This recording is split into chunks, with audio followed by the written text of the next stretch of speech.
Hello नमस्कार प्यारे बच्चों, स्वागत है आप सभी का हमारे यूट्यूब चैनल बीके क्लासरूम में। आज की इस क्लास में हम बात करने वाले हैं कक्षा 10th की विज्ञान की संपूर्ण केमिस्ट्री को, जिसके अंतर्गत चैप्टर आने वाले हैं रासायनिक अभिक्रियाएं, अम्ल क्षार एवं लवण, धातु और अधातु, कार्बन एवं उसके यौगिक। 4 चैप्टर हैं तुम्हारे रसायन विज्ञान में हाई स्कूल में। तो इन चारों चैप्टर को हम महामैराथन क्लास में कंप्लीट करने वाले हैं। तो इसलिए आज की क्लास बहुत ही ज्यादा इंपॉर्टेंट होने वाली है। तो वीडियो के अंत तक बने रहिए और अपने दोस्तों में शेयर करें तथा चैनल को सब्सक्राइब जरूर करें। चलिए इसी के साथ हम अपना वीडियो शुरू करते हैं। ठीक है, चलिए चलिए समझते हैं। पहले जो रसायन विज्ञान में हम डिस्कस करेंगे बहुविकल्पी क्वेश्चनों के बारे में। बहुविकल्पी क्वेश्चन जो है वो कितने अंक का आता है? तो 1 नंबर का आता है मेरे प्यारे बच्चों। कितने नंबर का आता है? 1 अंक का आता है बहुविकल्पी क्वेश्चन। इसमें एक क्वेश्चन पूछा जाएगा, 4 विकल्प दिए जाएंगे, 4 में से एक तुम्हें सही करना होगा। पहला क्वेश्चन क्या दिया है? पहला क्वेश्चन दिया है प्रश्न 1 में क्या दिया है, नीचे दी गई अभिक्रिया के संबंध में कौन सा कथन असत्य है? कौन सा कथन असत्य है? यहाँ पे देखना बहुत जरूरी होता है कि सत्य पूछ रहा है या असत्य पूछ रहा है। ठीक है, यह क्वेश्चन कब आया है? यूपी बोर्ड एग्जाम 2022 में पूछा गया प्रश्न है। इसके विकल्पों पे चर्चा करेंगे। इसके जो विकल्प हैं ये दिए गए हैं। इसके विकल्प देखो क्या दिया है, सीसा अपचेत हो रहा है, कार्बन डाइऑक्साइड अपचेत हो रहा है, कार्बन उपचेत हो रहा है, लेड ऑक्साइड अपचेत हो रहा है। तो हमारा इसका जो करेक्ट आंसर हो जाएगा वो सीसा अपचेत भी हो रहा है और कार्बन डाइऑक्साइड अपचेत हो रहा है। तो वहां पूछा था कौन सा कथन असत्य है, तो कौन सा कथन हो जाएगा? ए में है तुम्हारा 1 तथा 2, 1 और 2 दोनों, 1 तथा 3, 1 तथा 3, 1, 2 तथा 3 और डी में है सभी। तो यहाँ पे जो करेक्ट आंसर हो जाएगा वो हमारा ऑप्शन ए हो जाएगा, 1 तथा 2, यानी सीसा अपचेत हो रहा है। बिल्कुल अपचेत नहीं हो रहा है दोस्तों। कार्बन डाइऑक्साइड अपचेत हो रहा है, बिल्कुल नहीं हो रहा है। यहाँ पे यही पूछा गया था कौन सा असत्य है, सत्य नहीं पूछा गया था। इस चीज को ध्यान देना है। नेक्स्ट क्वेश्चन, नेक्स्ट क्वेश्चन ये रहा।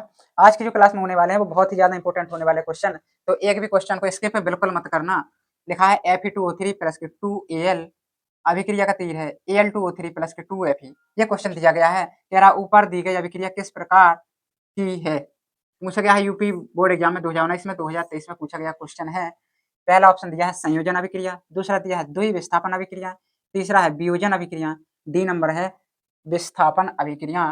तो दोस्तों थोड़ी चर्चा कर लेते हैं कि जो ऑप्शन ये दिया है संयोजन अभिक्रिया क्या कहलाती है।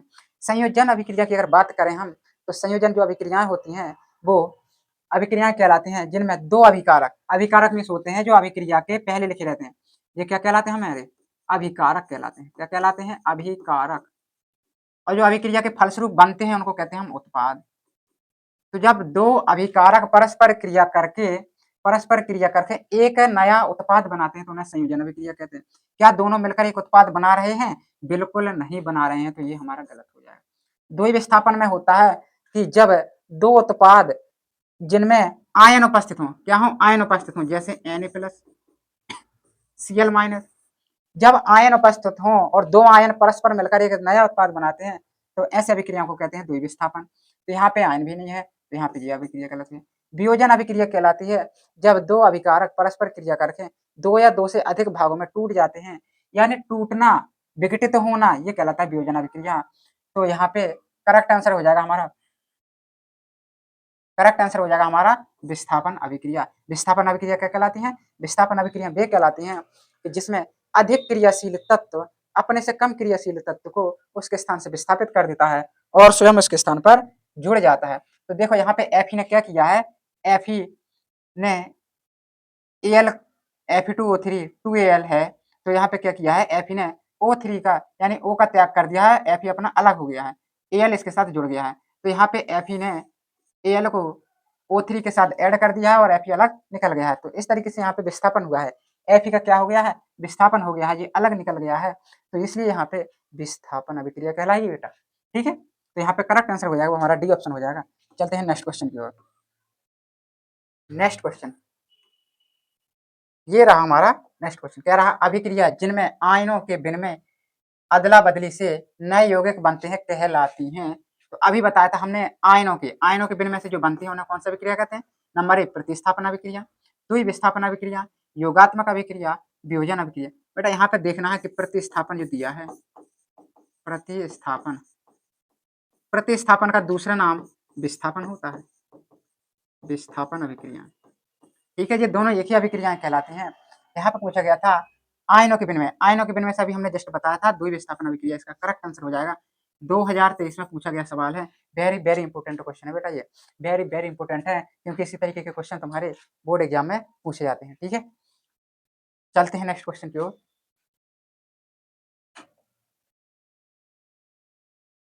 नेक्स्ट क्वेश्चन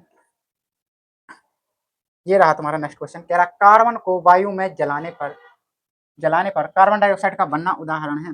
कार्बन का सूत्र जानते हैं, सी हो जाएगा, ऑक्सीजन के साथ जला रहे हैं तो क्या बन जाएगा, CO2 हमारा बन जाएगा। और अभी जस्ट मैंने बताया था कि दो अभिकारक, अभिकारक यहाँ पे कौन कौन है, ये है तुम्हारे अभिकारक, क्या है तुम्हारे अभिकारक है बेटा, अभिकारक। ये क्या बन रहा है, उत्पाद बन रहा है। तो अभी बताया था कि जब दो अभिकारक परस्पर मिलकर एक नया उत्पाद बनाते हैं या नया यौगिक बनाते हैं तो उन्हें हम क्या कहते हैं, संयोजन अभिक्रिया कहते हैं। तो यहाँ पे विस्थापन अभिक्रिया गलत हो जाएगा, द्वि विस्थापन भी गलत हो जाएगा। वियोजन क्या टूट रही है अभिक्रिया, ना टूट भी नहीं रही है, करेक्ट आंसर हो जाएगा हमारा संयोजन अभिक्रिया इज द करेक्ट आंसर हो जाएगा। ये भी हमारा 2023 में पूछा गया प्रश्न है। तो बेटा हमने जैसा बताया था कि आज की क्लास में हम जो करने वाले हैं चर्चा, वो मोस्ट मोस्ट मोस्ट इंपोर्टेंट बहुविकल्पी प्रश्नों के बारे में चर्चा करने वाले हैं। और ये हमारे प्रीवियस ईयर में आए हुए क्वेश्चन है, तो एक भी क्वेश्चन को स्किप बिल्कुल नहीं करना है। चलते हैं नेक्स्ट क्वेश्चन की ओर। ये रहा हमारा नेक्स्ट क्वेश्चन, कह रहा है Zn प्लस के H2SO4 अभिक्रिया का चिन्ह ZnSO4 प्लस के H2 अभिक्रिया है। अब यहाँ पे अगर देखने वाली बात ये है कि Zn ने क्या किया है, SO4 के साथ क्रिया करके ZnSO4 बना लिया है, H2 हमारा क्या हो गया है, अलग हो गया है। तो यहाँ पे संयोजन क्या जुड़ रही है अभिक्रियाएं, नहीं जुड़ रही है। विस्थापन वियोजन क्या टूट रही है, टूट भी नहीं रही है। द्विविस्थापन आयनों के कारण बन रहा है, बिल्कुल नहीं बन रहा है। विस्थापन क्यों, क्योंकि Zn ने SO4 के साथ जोड़ करके H2 को क्या कर दिया, अलग कर दिया, विस्थापित कर दिया है। यहाँ पे करेक्ट आंसर हो जाएगा विस्थापन अभिक्रियाएं इज द करेक्ट आंसर हो जाएगा हमारा। ये भी 2023 में पूछा गया प्रश्न हमारा। चलते हैं नेक्स्ट क्वेश्चन की ओर। नेक्स्ट क्वेश्चन ये रहा हमारा नेक्स्ट क्वेश्चन, कह रहा है निम्नलिखित में से कौन सी एक दहन अभिक्रिया है। दहन अभिक्रिया में समझना है कि जब भी दहन अभिक्रिया की बात की जाए तो उसमें दो चीजें निकलेंगी। किसी भी तत्व को या किसी भी वस्तु को जब हम जलाते हैं, बेसिकली जलाते हैं तो क्या होती है, उससे ऊष्मा भी उत्पन्न होती है, ऊष्मा उत्पन्न होती है नहीं। और किसी को भी जलाते हैं तो उससे क्या होता है, प्रकाश रोशनी भी प्राप्त होती है। तो यहाँ पे पहला विकल्प है NaOH प्लस के CH3COOH अभिक्रिया का चिन्ह CH3COONA प्लस H2O।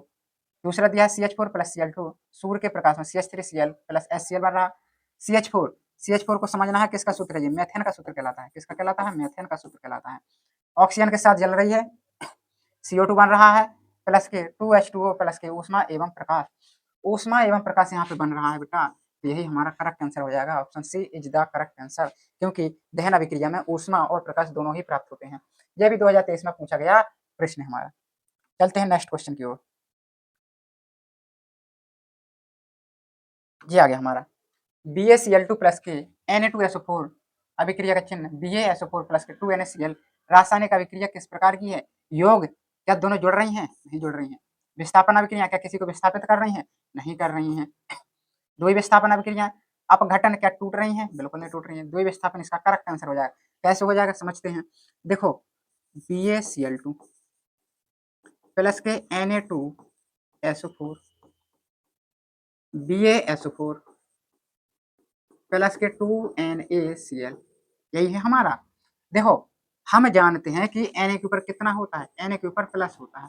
कैसे प्लस होता है, क्योंकि सोडियम का कितना होता है, परमाणु क्रमांक 11 होता है। 11 को तोड़ेंगे तो 2 8, यानी यहाँ पे एक जो बच गया तो इतना एक्स्ट्रा होता है, तो यानी प्लस होता है। यहाँ पे प्लस चार्ज होता है, प्लस आवेश होता है। ठीक है, Cl का हमारा होता है 17, 17 को जब तोड़ेंगे तो 2 8 7, यानी 8 करने के लिए एक कम है तो यहाँ पे माइनस हो जाता है। तो इस प्रकार से जो हमारा Na और Cl है, एक प्लस एक माइनस दोनों जोड़ के NaCl बना लेंगे, जबकि Ba के ऊपर होता है डबल प्लस और SO4 के ऊपर होता है डबल माइनस। तो डबल माइनस वाले डबल प्लस के साथ जुड़ के BaSO4 बना लेगा हमारा। ठीक है, तो यहाँ पे दोनों में क्या है, आयन उपस्थित है। तो दोनों के आयनों के विनिमय से जो अभिक्रियाएं होती हैं उनको क्या कहते हैं, द्वि विस्थापन अभिक्रिया कहते हैं। ठीक है, एक नाम और याद रखना है, द्वि विस्थापन का दूसरा नाम होता है उभय अपघटन। क्या होता है, उभय अपघटन इसका दूसरा नाम होता है बेटा द्विविस्थापन का। ठीक है, तो इसका करेक्ट आंसर हो जाएगा द्विविस्थापन अभिक्रिया। ये भी 2022 में पूछा गया प्रश्न है। चलते हैं नेक्स्ट क्वेश्चन की ओर। ये रहा हमारा नेक्स्ट क्वेश्चन।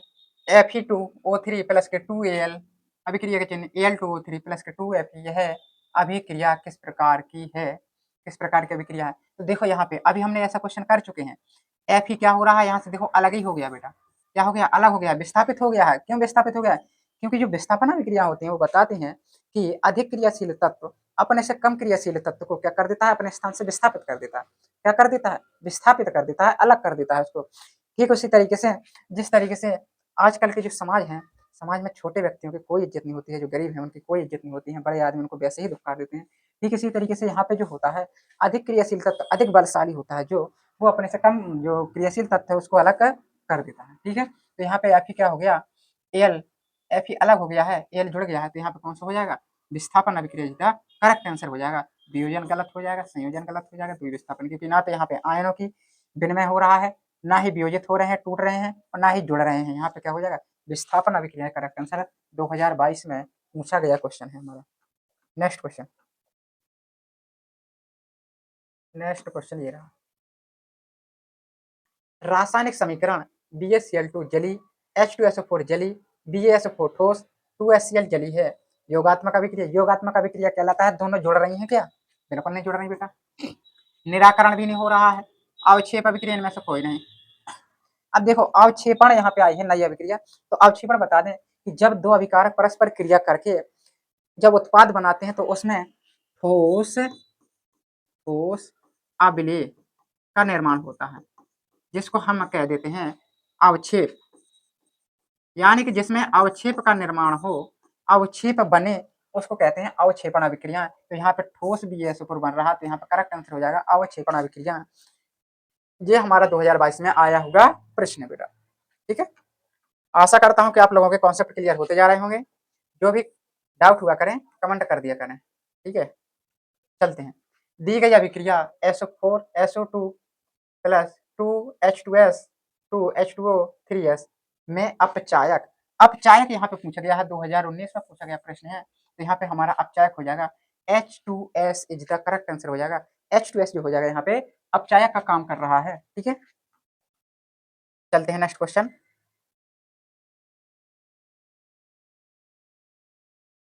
ये रहा हमारा नेक्स्ट क्वेश्चन। क्या कह रहा है नेक्स्ट क्वेश्चन, कह रहा निम्नलिखित अभिक्रियाओं में ऊष्मा शोषी अभिक्रियाएं हैं।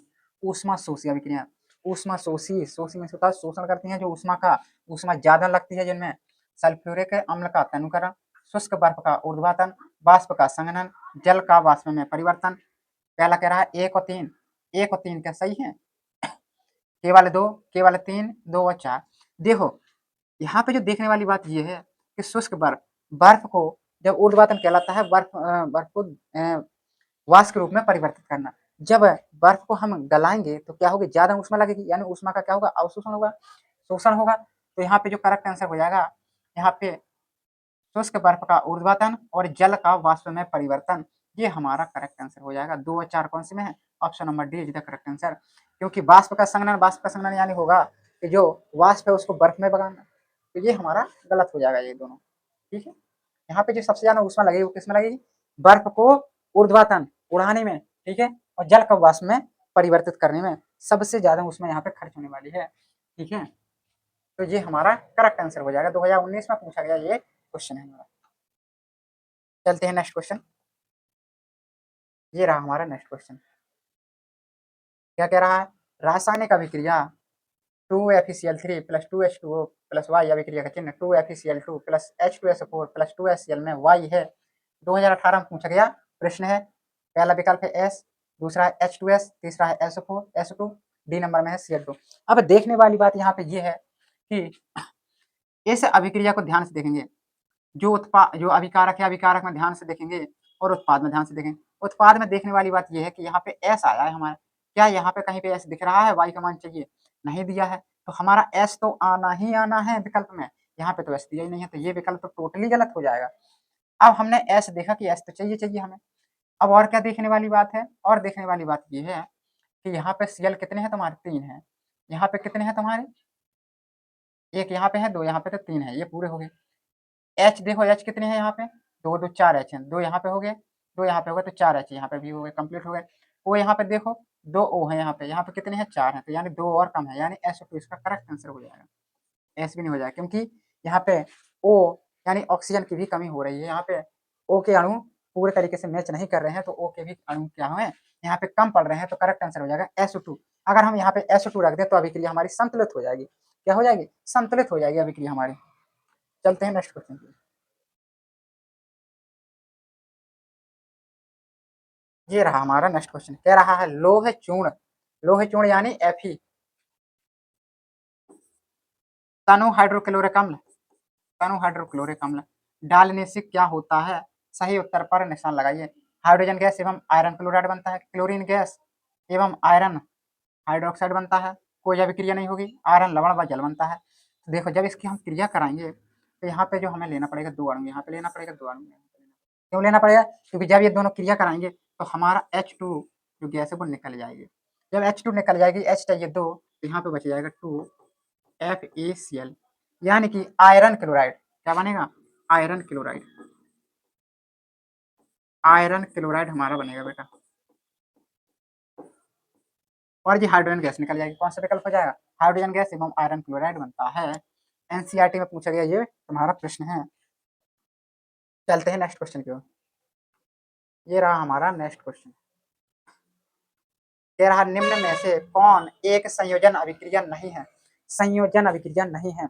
संयोजन अभिक्रिया अभी हमने बताया, संयोजन अभिक्रिया कहलाती है वे अभिक्रियाएं जो जिसमें 2 उत्पाद परस्पर मिलकर एक नया उत्पाद बनाते हैं। तो देखो ये 2 CaOH का होल प्लस के CO2 CaCO3 प्लस H2O में टूट रहा है, NH3 प्लस के H2O NH4OH में टूट रहा है, 2H2O O2 दोनों मिलकर के 2H2O बना रहे हैं, 2NH3 प्लस के H2SO4 अभिक्रिया चिन्ह NH4 का होल SO4 बना। देखो ये दोनों अभिकारक, ये दोनों अभिकारक परस्पर मिलकर क्या बनाते हैं, नया उत्पाद बना रहे हैं। केवल ऑप्शन ए ही एक ऐसा है जो दोनों मिलकर के एक उत्पाद नहीं बना रहे हैं, तो करेक्ट आंसर हो जाएगा यहाँ पे ये, क्योंकि यहाँ पे नहीं पूछा है, नहीं ध्यान देना है, ठीक है, तो ऑप्शन नंबर ए इसका करेक्ट आंसर हो जाएगा। नेक्स्ट क्वेश्चन, यहाँ पे देखने वाली बात यह है, निम्न में से कौन सी अभिक्रिया नहीं होगी, कौन सी अभिक्रिया नहीं होगी, ZnFeSO4 ZnSO4 Fe, ये वाली अभिक्रिया हो जाएगी, क्यों, क्योंकि Zn है जो ये हमारा अधिक क्रियाशील तत्व किसकी तुलना में, Fe की तुलना में, FeNi, यहाँ पे Fe जो है वो अधिक क्रियाशील है Ni की तुलना में, ये भी हो जाएगा। CO तुम्हारा अधिक क्रियाशील है Ag की तुलना में, ये भी हो जाएगा। ऑप्शन नंबर बी इसका करेक्ट आंसर हो जाएगा, क्योंकि जो Al है वो क्या है हमारा, Al छोटा है यानी Mg बड़ा है, तो Al जो है वो Mg को विस्थापित नहीं कर पाएगा, और यहाँ पे इन्होंने विस्थापित कर दिया है, यानी ये हमारा गलत हो जाएगा, ठीक है। चलते हैं नेक्स्ट क्वेश्चन की ओर। नेक्स्ट क्वेश्चन ये रहा हमारा, बरसात के मौसम में कॉपर पर हरी परत किसके निर्माण के कारण होती है, तो ये हमारा CuCO3 इंटू COOH का होल ट्वाइस, CuCO3 COOH का होल ट्वाइस COS, इस तरीके से विकल्प दिए गए हैं, तो इसका करेक्ट आंसर हो जाएगा सी, ठीक है। ये इतना ज़्यादा इंपॉर्टेंट तुम्हारा नहीं है, पहले वाले क्वेश्चन बहुत ज़्यादा इंपॉर्टेंट है, ठीक है। चलते हैं नेक्स्ट क्वेश्चन पे।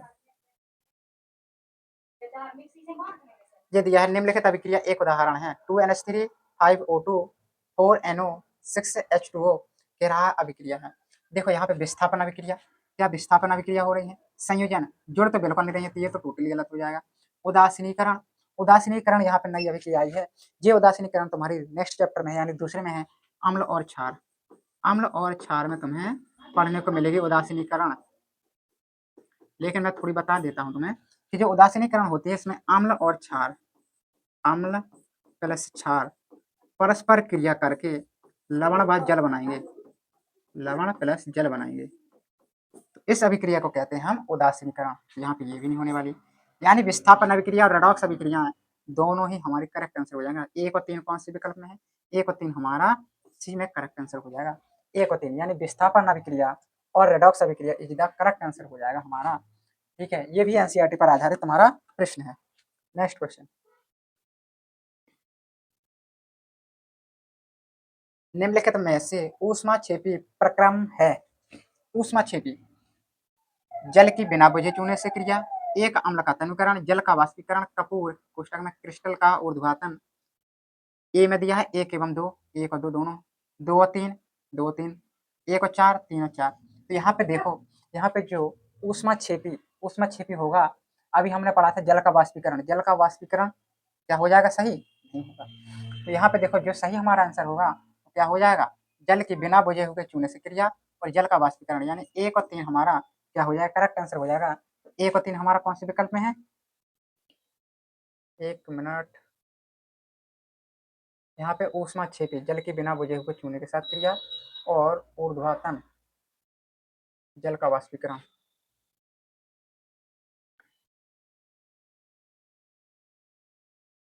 यहाँ पे जो करेक्ट आंसर हो जाएगा हमारा, वो जल के बिना बुझे हुए चूने से क्रिया और कपूर का क्रिस्टल का ऊर्ध्वाधन, 1 और 4 इसका करेक्ट आंसर हो जाएगा। ऑप्शन नंबर सी इसका करेक्ट आंसर हमारा हो जाएगा। ठीक है, यहाँ पे इस तरीके से इसको देखना है। अगला क्वेश्चन, जंग का रासायनिक सूत्र, जंग का जो रासायनिक सूत्र है हमारा Fe2O3, FeCO3, Fe2O3 into XH2O, FeCO3 into XH2O। तो यहाँ पे जो जंग का सही सूत्र हो जाएगा वो हमारा ऑप्शन सी हो जाएगा, Fe2O3 इंटू XH2O, ये हमारे जंग का सूत्र होता है। नेक्स्ट क्वेश्चन, और आज की क्लास का लास्ट क्वेश्चन होने वाला है। एक तेल के नमूने को लंबे समय तक संग्रहण, संग्रहण में होता है सुरक्षित, संग्रहण करने के लिए निम्न में से किस गैस का प्रयोग किया जाता है, किस गैस का प्रयोग किया जाता है, यहाँ पे दिया है कार्बन डाइऑक्साइड और ऑक्सीजन, नाइट्रोजन या ऑक्सीजन, कार्बन डाइऑक्साइड या हीलियम, हीलियम या नाइट्रोजन। तो यहाँ पे जो करेक्ट आंसर हो जाएगा वो हमारा हीलियम और नाइट्रोजन इसका करेक्ट आंसर हो जाएगा।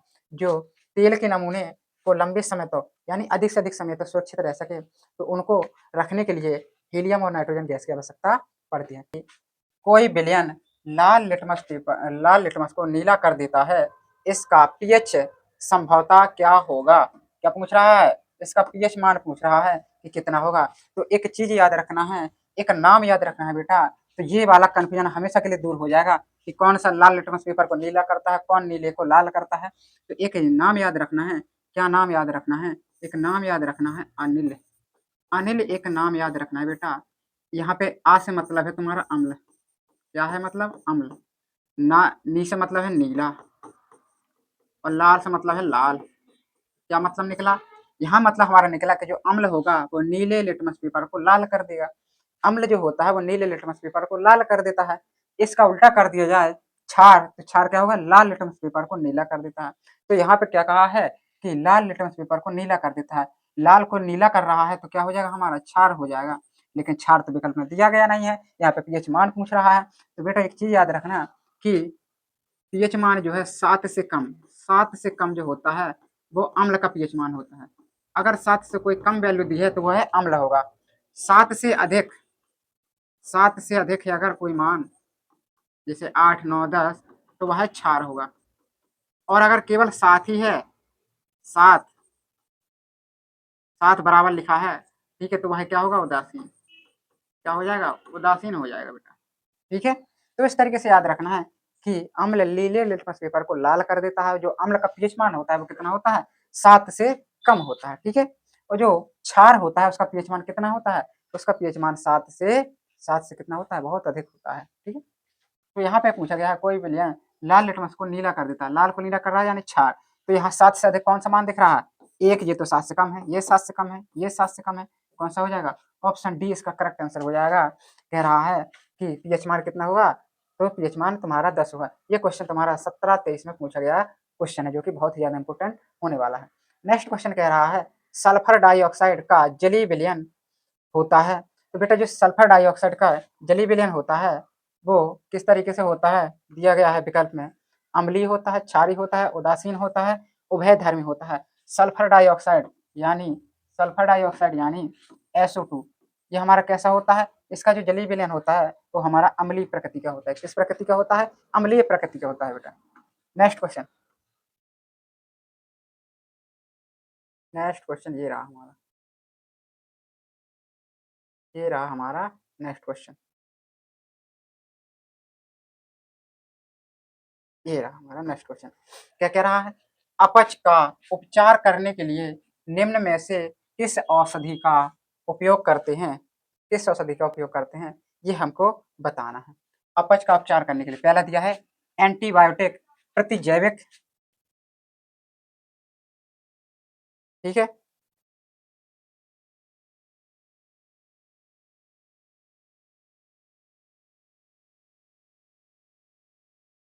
चलिए, तो एंटीबायोटिक प्रतिजैविक, एनाल्जेसिक पीड़ाहारी, सी नंबर में एंटासिड प्रति अम्ल, एंटीसेप्टिक, क्या लिखा है, प्रतिरोधी, ठीक है।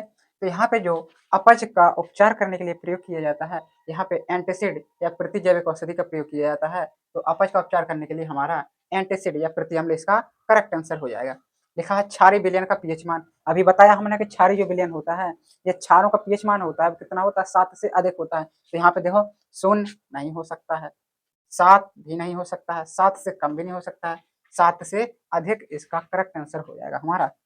अगला क्वेश्चन लिखा है दांत के इनेमल में कैल्शियम फास्फेट होता है, इसकी प्रकृति होती है। तो इसकी जो प्रकृति होती है दांतों के इनेमल में कैल्शियम फास्फेट, ठीक है, तो क्षारकीय, अम्लीय, उदासीन, उभयधर्मी।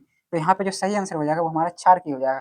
कैसी प्रकृति होती है उसकी, क्षारकीय प्रकृति होती है बेटा। नेक्स्ट क्वेश्चन, ये रहा हमारा नेक्स्ट क्वेश्चन। पाचन के दौरान उत्पन्न जठर रस, जो हमारा बेटे जठर रस होता है उसका नाम होता है HCl। HCl जो कि हमारा क्या है, एक अम्ल है, क्या है, अम्ल है। तो जठर रस का पीएच मान पूछ रहा है, यानी अम्ल का पीएच मान पूछ रहा है। तो अम्ल का पीएच मान क्या होता है, 7 से कम, 7 से अधिक, 7 के बराबर, जीरे के बराबर। तो यहाँ पे 7 से कम होता है, क्योंकि अम्ल का जो पीएच मान होता है वो 7 से कम होता है, ठीक है। तो ये हमारा करेक्ट आंसर हो जाएगा, 7 से कम। नेक्स्ट क्वेश्चन, शुद्ध जल का पीएच मान, वेरी वेरी इंपोर्टेंट है बेटा, 2011, 14, 17, 18, 20, 22, 23, 24, इतना सारा पूछा गया है। एक क्वेश्चन आपको मुझे देता है 25 डिग्री सी ताप पर शुद्ध जल का पीएच मान। तो शुद्ध जल का जो पीएच मान होता है वो हमारा कितना होता है, 7 होता है शुद्ध जल का पीएच मान, ठीक है। इसके बाद H2SO4 के जलीय विलयन का पीएच मान, यहाँ पे देखने वाली बात यह है, लिखा है H2SO4, H2SO4, H2SO4 को जब तोड़ोगे तो 2H प्लस प्लस के SO4 का डबल माइनस, इस तरीके से टूट जाएगा, यानी यहाँ पे हमारा H प्लस आयन आ रहा है। और H प्लस जब आयन आता है तो कैसा होता है, अम्लीय की क्षारीय, तो अम्लीय होता है। अगर H प्लस आयन है तो वो क्या हो जाएगा, अम्लीय, क्या हो जाएगा, अम्लीय हो जाएगा। और अगर OH माइनस आयन है, OH माइनस आयन है, OH माइनस आयन है, तो कैसा हो जाएगा, वो क्षारीय हो जाएगा, क्या हो जाएगा, क्षारीय विलयन। यहाँ पे H2SO4 कैसा हो जाएगा, अम्लीय हो जाएगा, और अम्लीय का पीएच मान कितना होता है, 7 से कम होता है। ये हमारा करेक्ट आंसर हो जाएगा। नेक्स्ट क्वेश्चन, नेक्स्ट क्वेश्चन हमारा ये रहा, तेरा हाइड्रोजन आयन H प्लस की प्रकृति, अभी बताया है H प्लस आयन की प्रकृति कैसी होती है, अम्लीय होती है। जल को जीवाणु रहित बनाने के लिए उपयोगी पदार्थ, जल को जीवाणु रहित बनाने के लिए प्रयोग किया जाता है, धावन सोडा, फिटकरी, बेकिंग सोडा, विरंजक चूर्ण। तो यहाँ पे करेक्ट आंसर हो जाएगा तुम्हारा विरंजक चूर्ण, हमारा करेक्ट आंसर हो जाएगा, ठीक है। 2020 से 2023 में पूछा गया प्रश्न है ये तुम्हारा, ठीक है। 1 बिलियन में हाइड्रोक्साइड आयन का सांद्रण 1 गुणा 10⁻12 मोल लीटर इनवर्स है, इस बिलियन का पीएच मान होगा। ये हमारा क्वेश्चन पूछा गया है, ये हमारा क्वेश्चन पूछा गया है। तो कैसे करेंगे, तेरा 1 बिलियन में हाइड्रोक्साइड आयन, हाइड्रोक्साइड आयन का मतलब हो गया हमारा OH माइनस आयन, कितना दिया है, OH माइनस आयन कितना दिया है, 1 गुणा 10⁻12, ठीक है। H प्लस आयन का मान निकाल लेंगे हम, कैसे निकालेंगे, H प्लस का सूत्र होता है H प्लस OH माइनस बराबर 1 गुणा 10⁻14। तो यहाँ पे H प्लस निकालेंगे, ये OH बट्टे में चला जाएगा, OH माइनस बट्टे में चला जाएगा, H प्लस कितना मान है, 1 गुणा 10⁻14, इसका मान कितना दिया है, 1 गुणा 10⁻12, ऊपर जाएगा तो कितना हो जाएगा, ऊपर जाएगा तो हो जाएगा 1 गुणा 10⁻2, यानी H प्लस का जो मान आया वो हमारा कितना आया, 10⁻2 आया। यहाँ पे पूछ रहा था हमारा पीएच मान, तो पीएच मान का जो सूत्र होता है, वो पीएच मान का जो सूत्र होता है वो होता है माइनस का लॉग H प्लस आयन, और यहाँ बेस में 10 होता है, तो माइनस हो गया, लॉग हो गया, 10 हो गया, कितना मान दिया है H प्लस का, 10⁻2 बराबर माइनस, और -2 तुम्हारा आगे पहुंच जाएगा लॉग 10, इसका मान हमारा 1 होता है, 2 गुणा 1, यानी पीएच मान हमारे निकल के आ गया 2। कौन सा विकल्प दिख रहा है? विकल्प नंबर ए इसका करेक्ट आंसर हो जाएगा। जो इसका पीएच मान होगा वो कितना हो जाएगा? 2 हो जाएगा इसका करेक्ट आंसर। इस तरीके से तुम्हें लगाना है सब। Next question. नेक्स्ट क्वेश्चन कह रहा है निम्नलिखित में अम्लीय लवण NaCl, NaHSO4, Na2SO4, KCN अम्लीय लवण में देखना है जिसमें H प्लस आयन उपस्थित हो। क्या इसमें H प्लस है? नहीं है। इसमें है? इसमें भी नहीं है। इसमें है? इसमें भी। कौन सा है? Option number B correct answer. बहुत ज्यादा इंपॉर्टेंट है। 2023, 15, 20, 22, 24 में पूछा गया क्वेश्चन है ये हमारा, बहुत ही ज्यादा इंपॉर्टेंट होने वाला है। ठीक है, नेक्स्ट क्वेश्चन चलते हैं। नेक्स्ट क्वेश्चन, निम्नलिखित में से कौन सा प्रबल विद्युत अपघट्य नहीं है? कौन सा प्रबल विद्युत अपघट्य नहीं है? तो यहाँ पे ammonium chloride, hydrogen sulphide, sodium acetate, potassium nitrate. तो यहाँ पे जो सही आंसर हो जाएगा वो हमारा कौन सा हो जाएगा? सही आंसर हो जाएगा सोडियम एसीटेट। ये हमारा प्रबल विद्युत अपघट्य नहीं है। 2020 में पूछा गया ये हमारा क्वेश्चन है। अगला क्वेश्चन कह रहा है निम्नलिखित में से कौन सा कथन उदासीन घोल के लिए असत्य है? उदासीन, उदासीन मतलब बताया था हमने, उदासीन होता है 7 जिसका पीएच मान 7 हो। इस तरीके से भी लिख सकते हैं। लिखा है हाइड्रोजन आयन H प्लस के सांद्रण का मूल 10⁻⁷। ये तो हमारा बिल्कुल सही हो जाएगा, लेकिन यहाँ पे असत्य पूछा है तो ये हमारा यहाँ पे गलत हो जाएगा। हाइड्रोक्साइड आयन के सांद्रण का 10⁻⁸ ये भी गलत हो जाएगा। पीएच मान 0, पीएच मान 7, पीएच मान 7 बताया था अभी, तो ये भी गलत हो जाएगा। ये हमारा करेक्ट आंसर हो जाएगा। पीएच मान जो 0 होता है, अगर पीएच मान 0 है तो उसकी प्रकृति अम्लीय होगी ना कि उदासीन होगी, क्योंकि ये 7 से कम मान है। अगला है उदासीन घोल का पीएच मान। भाई उदासीन घोल का पीएच मान तो बताया था अभी 7 होता है। 2024-2010 में पूछा गया प्रश्न। 0 पीएच मान पीएच वाला विलयन होता है अम्लीय, क्षारीय, उदासीन, इनमें से कोई नहीं। तो कैसा होता है? अम्लीय होगा, क्योंकि ये 7 से कम है पीएच मान। क्या है? 7 से कम है हमारा ये पीएच मान। नेक्स्ट क्वेश्चन, ये रहा हमारा नेक्स्ट क्वेश्चन। धावन सोडा के एक अणु में जल के अणुओं की संख्या। जो धावन सोडा का जो सूत्र होता है, धावन सोडा का जो सूत्र होता है Na2CO3 इंटू 10H2O, ये हमारा सूत्र होता है। तो यहाँ पे जल के कितने अणु लिए गए हैं? 10 अणु लिए गए हैं, तो ये हमारा करेक्ट आंसर हो जाएगा। यही पूछ रहा था कि जल के कितने अणुओं को लिया गया, कितनी संख्या है, तो 10 है। 2024 में पूछा गया प्रश्न। तेरा पीएच मान 8.5। क्या 8.5 7 से कम है? नहीं। क्या 7 है ये वैल्यू? नहीं। क्या है? ये 7 से अधिक है, और 7 से अधिक है तो कैसी हो जाएगी प्रकृति? क्षारीय हो जाएगी। अम्लीय विलयन का पीएच मान, भाई अम्लीय विलयन का पीएच मान कितने बार कर चुके हैं? 7 से कम होता है। सल्फ्यूरिक अम्ल में अम्लीय हाइड्रोजन परमाणुओं की संख्या होती है। अभी हमने सल्फ्यूरिक अम्ल को तोड़ा था तो कितना आया था? H2SO4। तो जब हमने तोड़ा था तो 2H प्लस प्लस के SO4 का डबल माइनस। तो यहाँ पे H के कितने अणु आए थे? 2 आए थे। तो कौन सा हो जाएगा? सल्फ्यूरिक अम्ल में हाइड्रोजन परमाणु की संख्या हो जाएगी, वो कितनी हो जाएगी? 2 हो जाएगी। नेक्स्ट क्वेश्चन, निम्नलिखित में दुर्बल अम्ल है। निम्नलिखित में दुर्बल अम्ल है HCl, HCN, HNO3, H2SO4। तो HCN हमारा दुर्बल अम्ल हो जाएगा। 1 विलयन का पीएच मान 5। अरे भाई पीएच मान 5 के 7 से कम ना है, 7 से कम है तो क्या हो जाएगा? अम्लीय हो जाएगा। अम्ल एवं क्षारक की अभिक्रिया से प्राप्त होता है। अम्ल और क्षार जब परस्पर क्रिया करते हैं तो लवण व जल बनाते हैं। इस क्रिया को उदासीनीकरण अभिक्रिया भी कहते हैं। ठीक है, तो यहाँ पे कहाँ दिया है? लवण व जल, ये दिया है ऑप्शन नंबर डी, इसका करेक्ट आंसर हो जाएगा। नेक्स्ट क्वेश्चन, ये रहा है किसी विलयन का पीएच 7 है। अरे भाई पीएच 7 है तो कैसा हो जाएगा? अम्लीय, क्षारीय, उदासीन, इनमें से कोई नहीं। भाई साहब उदासीन हो जाएगा क्योंकि 7 है। विरंजक चूर्ण पर तनु सल्फ्यूरिक अम्ल की अभिक्रिया से कौन सी गैस निकलेगी? यहाँ पे ध्यान देने वाली बात यह है, विरंजक चूर्ण का जो सूत्र होता है वो क्या होता है? CaOCl2 और H2SO4, ये हमारा सल्फ्यूरिक अम्ल का होता है। तो यहाँ देखने वाली बात यह है कि यहाँ पे क्या है? Cl2 है, तो ऑफिशियली हमारी जो गैस निकलेगी वो कौन सी निकलेगी?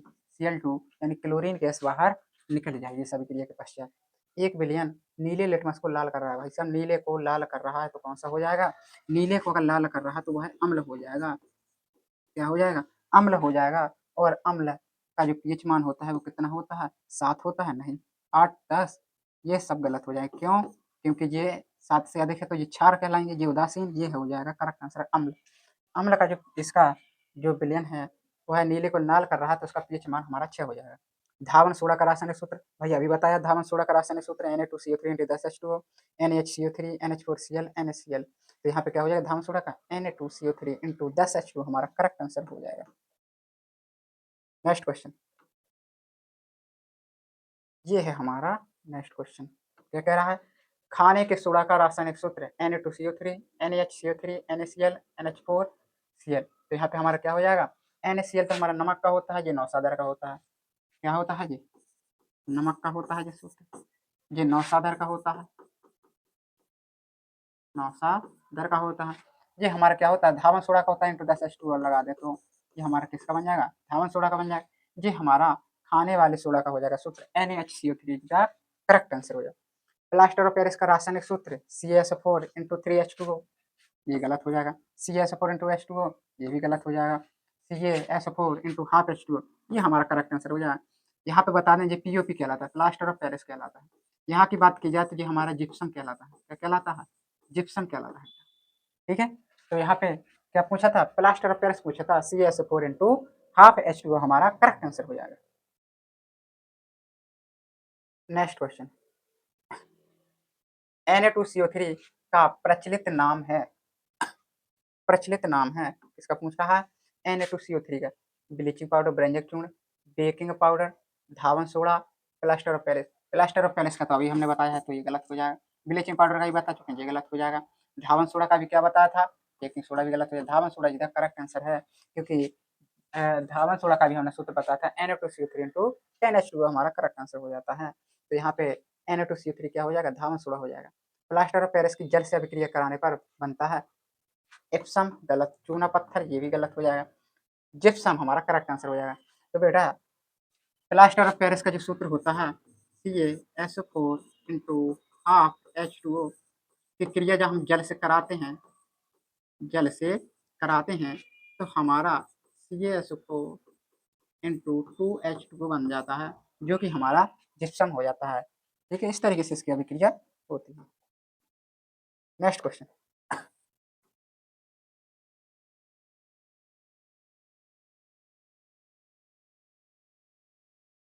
ये रहा हमारा नेक्स्ट क्वेश्चन। एक हाइड्रोक्लोरिक अम्ल की शक्ति 10⁻² है। इस विलयन का पीएच मान, अभी हमने बताया था पीएच मान का फॉर्मूला क्या होता है। पीएच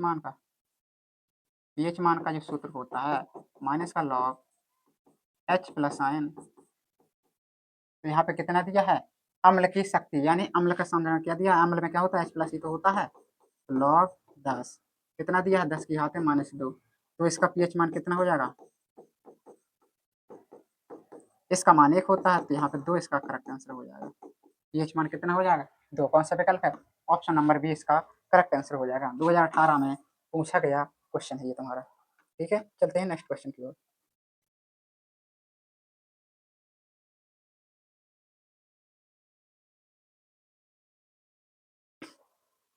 एसिटिक अम्ल एक दुर्बल अम्ल है क्योंकि इसमें पानी की मात्रा अत्यधिक होती है, इसमें आयरन की मात्रा कम होती है, यह एक कार्बनिक अम्ल है, यह एक अकार्बनिक अम्ल है। तो इसका करेक्ट आंसर जो हो जाएगा, कौन सा हो जाएगा, बताओ जल्दी से। 2018 में पूछा गया ये प्रश्न है। तो यहाँ पे इसमें आयरन की मात्रा कम हो जाती है, ये हमारा करेक्ट आंसर हो जाएगा एसिटिक अम्ल। एसिटिक अम्ल का जो सूत्र होता है वो क्या होता है, CH3COOH, ये हमारा एसिटिक अम्ल होता है। क्या होता है, एसिटिक अम्ल होता है। अगर HCOOH की बात की जाए तो ये हमारा हार्मिक अम्ल होता है, जो चींटी के काटने से अम्ल होता है, हार्मिक अम्ल। ठीक है, तो इस तरीके से फॉर्मूला तुम्हें याद रखना है। नेक्स्ट क्वेश्चन कह रहा है, किसी विलयन का पीएच मान 3 है। अरे भाई 3 है, पूछा है 3, बताओ 3 क्या 7 से कम है या 7 से अधिक है या 7 के बराबर है। तो यहाँ पे जो 3 है वो 7 से कम है, और 7 से कम है तो कैसा हो जाएगा, अम्लीय, इसका करेक्ट आंसर हो जाएगा। क्षारक के साथ हल्दी का रंग, क्षारक के साथ हल्दी का रंग कह रहा पीला हो जाएगा, नारंगी, भूरा, लाल, अपरिवर्तित रहेगा। तो यहाँ पे क्षारक का हल्दी के साथ, हल्दी क्या है हमारा सूचक है, कैसा सूचक है, और प्राकृतिक सूचक है। तो इसका जो कलर हो जाएगा क्षार के साथ भूरा लाल हो जाएगा हमारा। अम्लीय वर्षा के जल का संभावित पीएच मान, संभावित पीएच मान किसका पूछ रहा है, अम्लीय वर्षा का पीएच मान पूछ रहा है। 5.2, 6.2, 7.2, 8.2। क्या पूछ रहा है? अम्लीय वर्षा। अम्लीय वर्षा का पीएच मान, तो देखो ये तो 7 से अधिक है, तो ये दो तो हो ही नहीं सकते हैं। इनमें तो जान जान के मारना ही नहीं टेक। क्या हो जाएगा? 5.2 इसका करेक्ट आंसर हो जाएगा।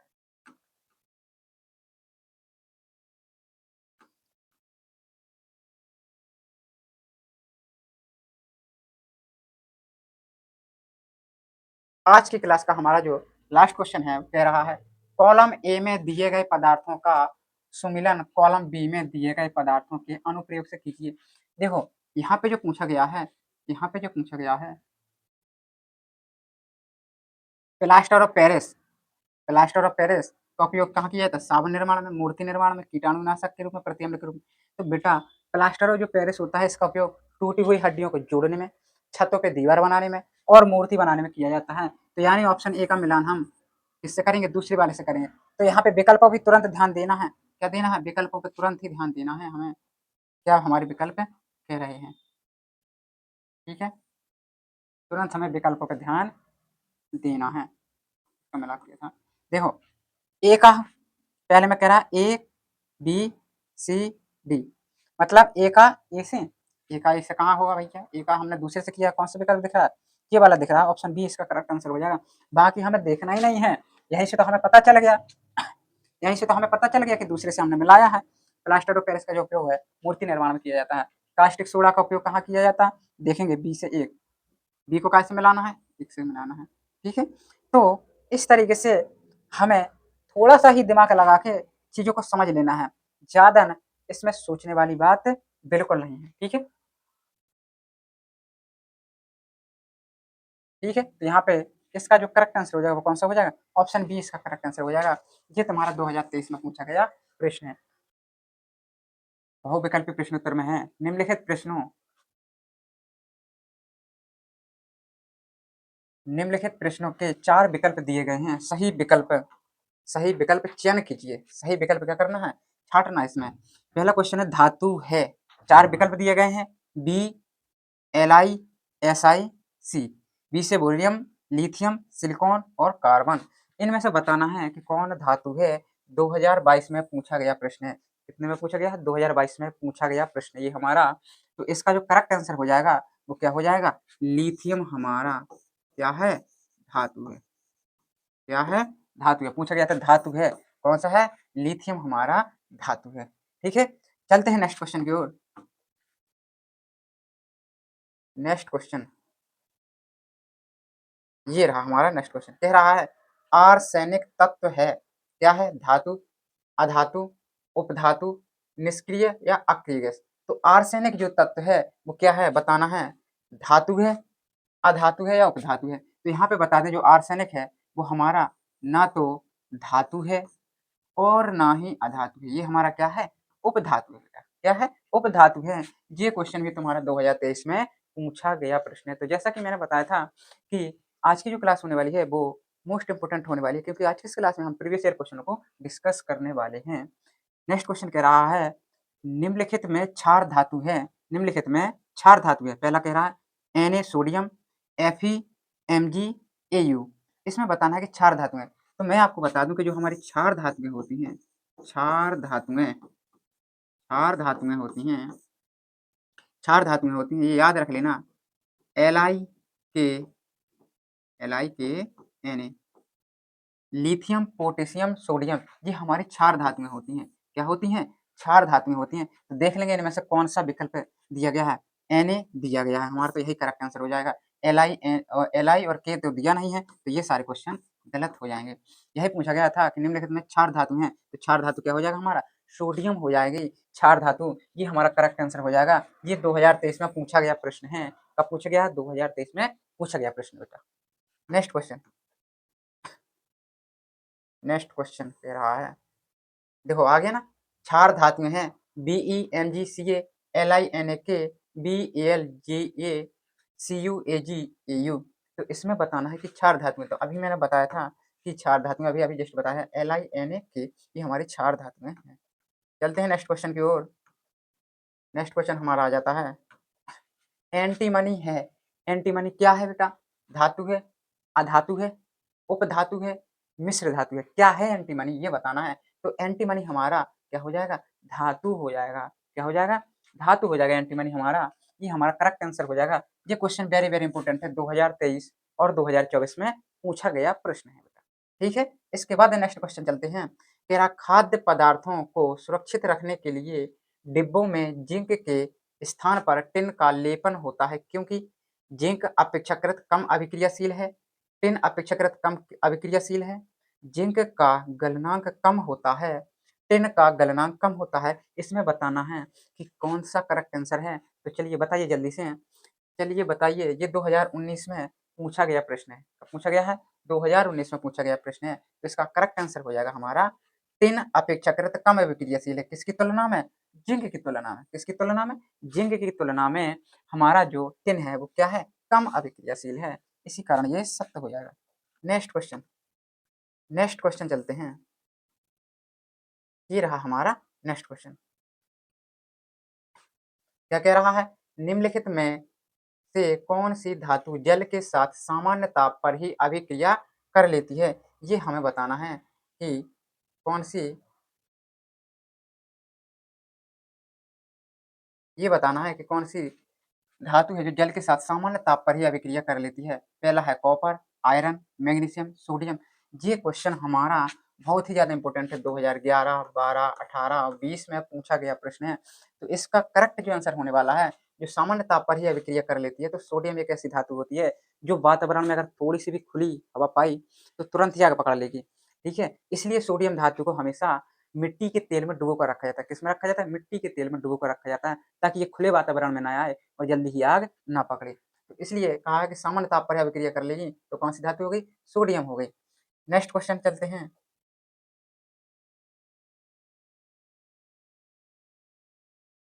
ये रहा हमारा नेक्स्ट क्वेश्चन, कह रहा है एल्यूमीनियम की सतह पर ऑक्सीजन परत कहलाती है।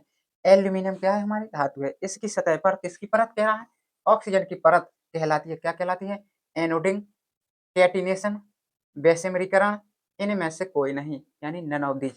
इस तरीके से भी लिखा हो सकता है। इसका मतलब होता है नन ऑफ दीज, इनमें से कोई नहीं। तो यहाँ पे जो करेक्ट आंसर होने वाला है, एनोडिंग हमारा करेक्ट आंसर होने वाला है। ये भी 2022 में पूछा गया प्रश्न है बेटा। ठीक है, तो इसको बहुत अच्छे तरीके से कंप्लीट करना है, ये भी बहुत ज्यादा इंपॉर्टेंट है। नेक्स्ट क्वेश्चन कह रहा है, जस्ता धातु हाइड्रोक्लोरिक अम्ल से क्रिया करके कौन सी गैस निष्कासित करती है।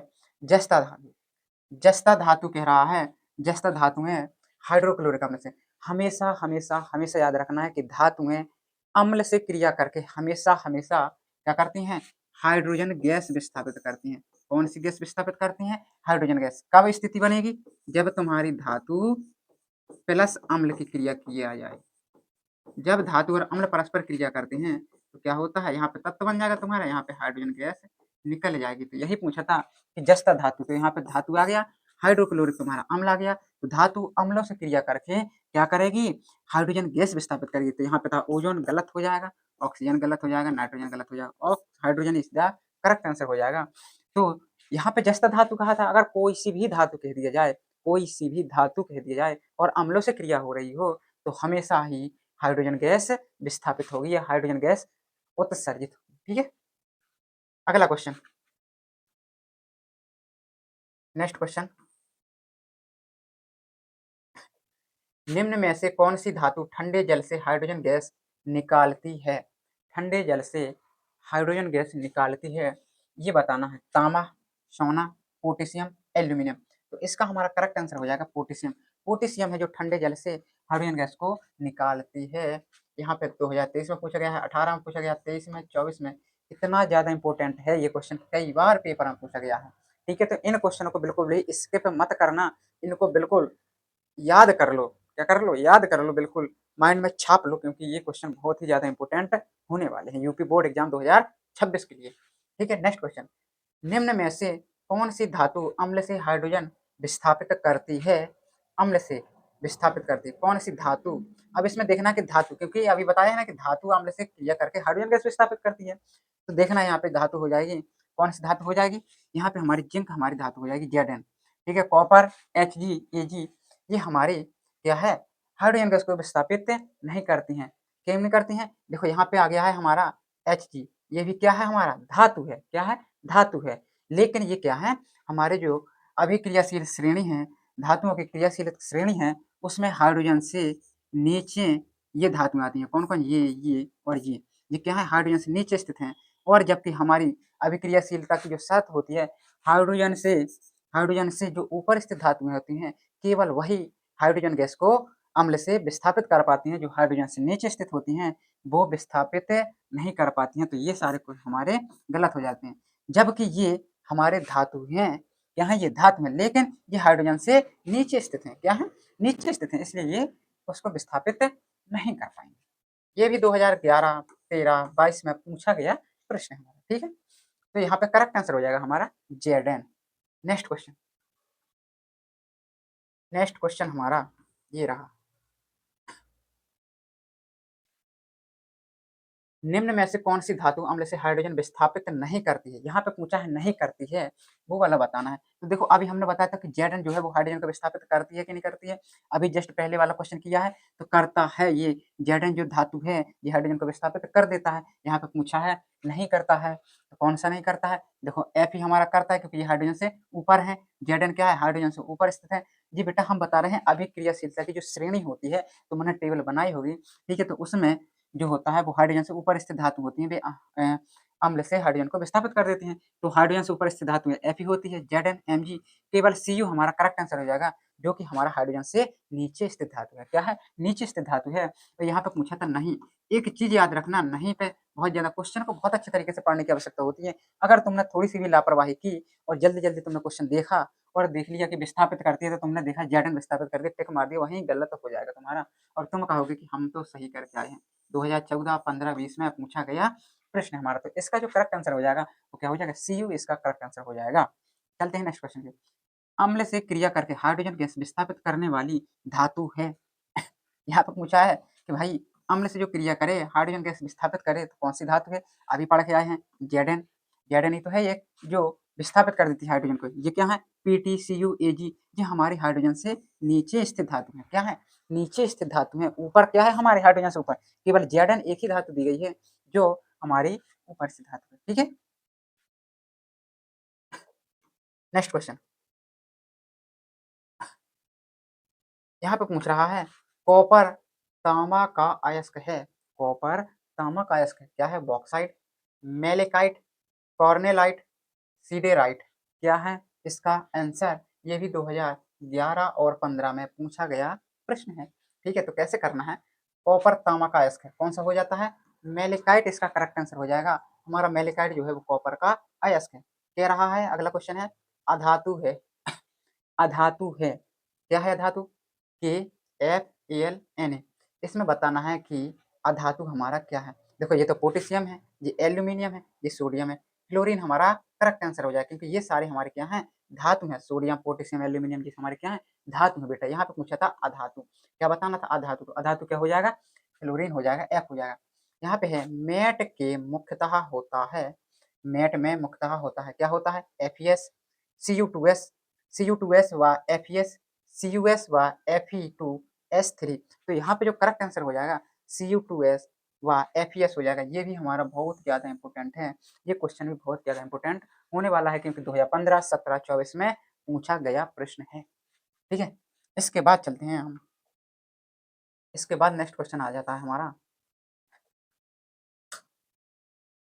नेक्स्ट क्वेश्चन है निम्नलिखित में से कौन सा तत्व तनु अम्ल के साथ संयोग करके हाइड्रोजन गैस निकालता है? क्या है? तनु अम्ल के साथ संयोग करके हाइड्रोजन गैस निकालता है। तो कौन निकालता है? कौन निकालता है? धातु निकालते हैं। ठीक है, अब यहाँ पे देखना है क्लोरीन, तांबा, सल्फर, जस्ता, जिंक। अभी पढ़ के आए हैं जस्ता जिंक हाइड्रोजन को विस्थापित कर देता है। ये भी 2020 में पूछा गया प्रश्न है। नेक्स्ट क्वेश्चन कार्बोनेट अयस्क की सीमित वायु में उच्च ताप तक गर्म करके ऑक्साइड प्राप्त करने की क्रिया को हमेशा याद रखना है कि उच्च ताप तक गर्म करके ऑक्साइड प्राप्त करने को सीमित वायु। अगर वायु की उपस्थिति कह दिया जाए, वायु की उपस्थिति में हमेशा बेटा निस्थापन होता है। अगर वायु की अनुपस्थिति कह दे, गैर हाजिरी कह दे, तो वहाँ पे क्या होता है हमारा, वहाँ पे हमारा भर्जन हो जाता है। यहाँ पे वायु की उपस्थिति कहा है तो यहाँ पे निस्तापन हो जाएगा, क्योंकि वायु की उपस्थिति में हमेशा निस्तापन होता है। ये सारे क्वेश्चन गलत हो जाएंगे, केवल निस्तापन इज द करेक्ट आंसर हो जाएगा। 2024 में पूछा गया प्रश्न ये हमारा, ठीक है। नेक्स्ट क्वेश्चन चलते हैं। नेक्स्ट क्वेश्चन ये रहा, कह रहा है बाह्यतम कोश में 7 इलेक्ट्रॉनों वाला तत्व है।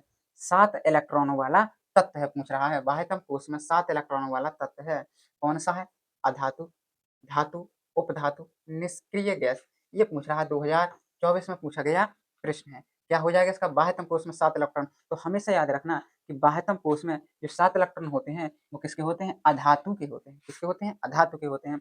कोई एक अधातु ले लो, हमने ले लिया हमने ले लिया, क्या ले लिया?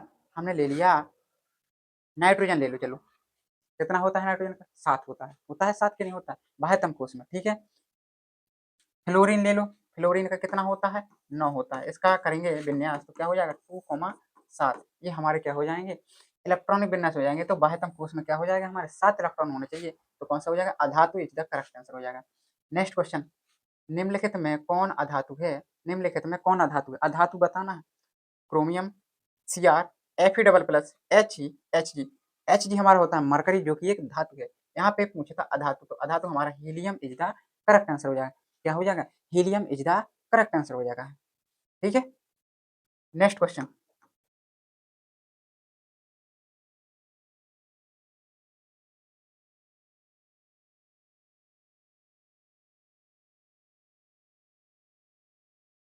नेक्स्ट क्वेश्चन कह रहा है धातुओं के लिए कौन सत्य नहीं है?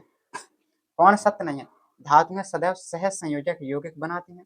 धातुएं धन आयन होती हैं। हाँ, ये तो बिल्कुल सत्य है, धातुएं धन आयन होती हैं, ठीक है। धातुओं में इलेक्ट्रॉन त्यागने की प्रवृत्ति होती है। भाई जब धन आयन होती हैं तभी तो वो अपना एक इलेक्ट्रॉन त्याग सकती हैं, तो ये भी बिल्कुल सत्य है। धातुओं में चालकता का गुण होता है। चालकता यानी विद्युत धारा प्रवाहित हो जाती है क्या? सोना, चांदी, एल्यूमिनियम, लोहा, इनमें करंट नहीं जा सकता है? जा सकता है, तो ये भी बिल्कुल करेक्ट हो जाएगा।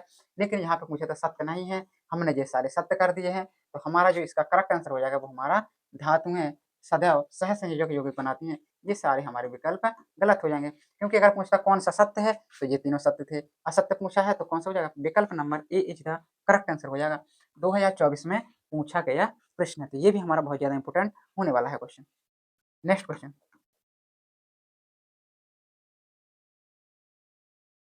ये रहा हमारा क्वेश्चन, निम्नलिखित में कौन सी धातु कमरे के ताप पर ठोस अवस्था में नहीं होती है? कमरे के, क्या कह रहा है? कमरे के ताप पर ठोस अवस्था में नहीं पाई जाती है। क्या बताना है? धातु भी होने चाहिए और कमरे के ताप पर ठोस अवस्था में पाई ना हो, पाइए या ठोस अवस्था में ना हो, ऐसी धातु बताना है। तो कौन सी हो जाएगी? Magnesium, mercury, copper, aluminium. तो हमारी एक ही धातु है मरकरी। मरकरी ही एक ऐसी धातु है जो क्या होती है? कमरे के ताप पर ठोस अवस्था में नहीं पाई जाती है, ठीक है। नेक्स्ट क्वेश्चन, कह रहा फफोलेदार तांबे में कॉपर की प्रतिशत मात्रा होती है, कितने परसेंट होती है फफोलेदार तांबे में? तो 98% हमारा क्या होता है? कॉपर की प्रतिशत मात्रा होती है। 2016 में पूछा गया ये हमारा प्रश्न है। कह रहा है अगला क्वेश्चन, पीतल है, क्या है? उपधातु, मिश्र धातु, यौगिक, विषमांगी मिश्रण। तो यहाँ पे पीतल हमारा मिश्र धातु हो जाएगा, ठीक है। क्या हो जाएगा? मिश्र धातु हो जाएगा पीतल हमारा। 2017 में पूछा गया प्रश्न है। नेक्स्ट क्वेश्चन, नेक्स्ट क्वेश्चन और आज की क्लास का हमारा लास्ट क्वेश्चन, वह प्रक्रिया जिसके कारण चांदी के ऊपर वाली परत व तांबे के ऊपर हरी परत चढ़ जाती है कही जाती है, क्या कही जाती है? उदासीनीकरण, ऑक्सीकरण, अपचयन, संक्षारण। क्या हो जाएगा? संक्षारण इज द करेक्ट आंसर। 2018 में पूछा गया प्रश्न हमारा। संक्षारण क्या होता है? वायु तथा नमी की उपस्थिति में धातु की ऊपरी परत धीरे धीरे क्षय होने लगती है, नष्ट होने लगती है। इस क्रिया को हम संक्षारण कहते हैं। पहला क्वेश्चन कह रहा है कार्बन परमाणु की संयोजकता है कितनी है? ए में कह रहा है 2, बी में कह रहा है 3, 4, 5। तो इसका करेक्ट आंसर हो जाएगा वो 4 हो जाएगा। कार्बन परमाणुओं की संख्या कितनी होती है? कार्बन परमाणुओं की संख्या यहाँ पे 4 होती है, ठीक है। नेक्स्ट क्वेश्चन, नेक्स्ट क्वेश्चन कह रहा है,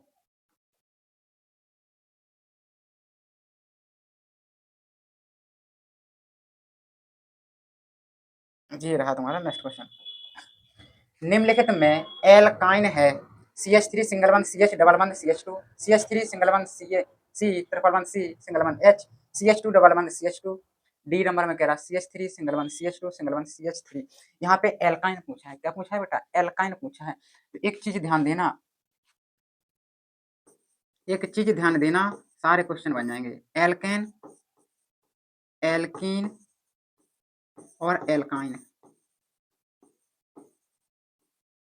इसको हम इस तरीके से लिख सकते हैं एन, इन और आइन, इस तरीके से भी समझ सकते हैं कि जिसमें एन लगा हो, इन लगा हो, आइन लगा हो, इसका मतलब होता है एकल बंध, इसका मतलब होता है डबल बंध, इसका मतलब होता है ट्रिपल बंध। करेक्ट। इसका जो फॉर्मूला होता है वो होता है हमारा CnH2n प्लस का 2, इसका होता है CnH2n, इसका होता है CnH2n माइनस का 2। ये हमारे इनके फॉर्मूला होते हैं। ठीक है, एल्केन का CnH2n plus 2, CnH2n minus 2। Alkane मतलब एन समूह होता है, एकल बंध होगा उसमें। एल्कीन में इन होगा, डबल बंध होगा। एल्काइन में ट्रिपल बंध। अब यहाँ पे पूछा है एल्काइन, क्या पूछा है? एल्काइन। तो मन को क्या देखना है? ट्रिपल बंध देखना है। तो कौन से में? बी ऑप्शन करेक्ट आंसर हो जाएगा। इस तरीके से क्वेश्चन को तुमको करना है। ये फॉर्मूला चाहो तो नोट कर सकते हो, नोट कर लो अपनी नोटबुक में। ठीक है, अभी इनको याद रखना है, ये अभी बहुत सारे क्वेश्चन आएंगे, उनमें ये प्रयोग होंगे। ठीक है, नेक्स्ट क्वेश्चन,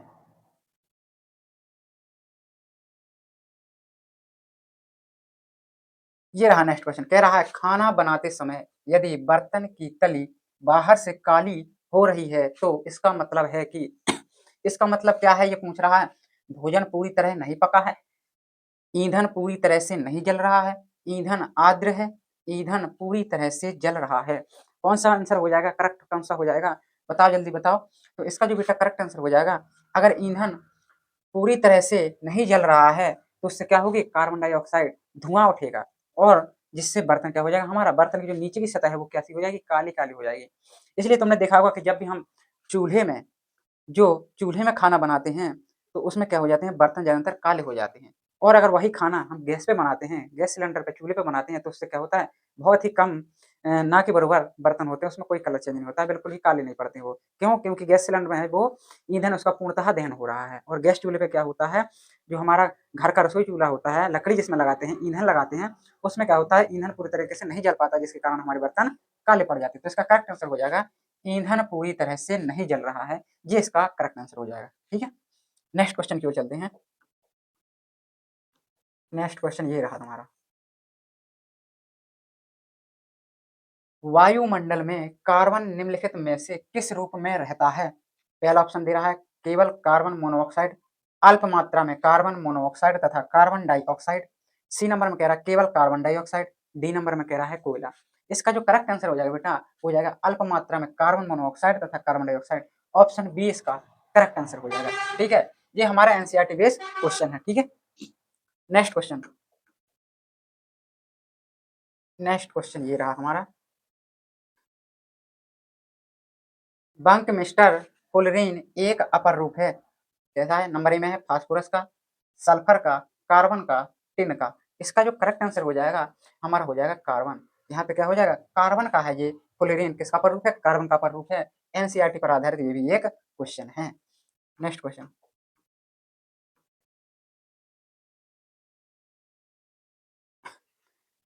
प्रोपेन का रासायनिक सूत्र है 2019, 2022, 24 में पूछा गया प्रश्न, जो कि बहुत ही ज्यादा इंपॉर्टेंट होने वाला है। देखो यहाँ पे देखो, प्रोपेन लिखा है, क्या लिखा है? प्रोपेन लिखा है, प्रोपेन लिखा है। अगर हम इसको ध्यान से देखें तो इसमें लास्ट में क्या ऐड है? एन है। एन का याद रखो, अभी हमने बताया था एन का, एन को क्या कहते हैं? एल्केन भी कहते हैं, एल्केन समूह से मिलता है। इसका सामान्य सूत्र क्या बताया था? CnH2n प्लस का 2, ये इसका हमने सामान्य सूत्र बताया था।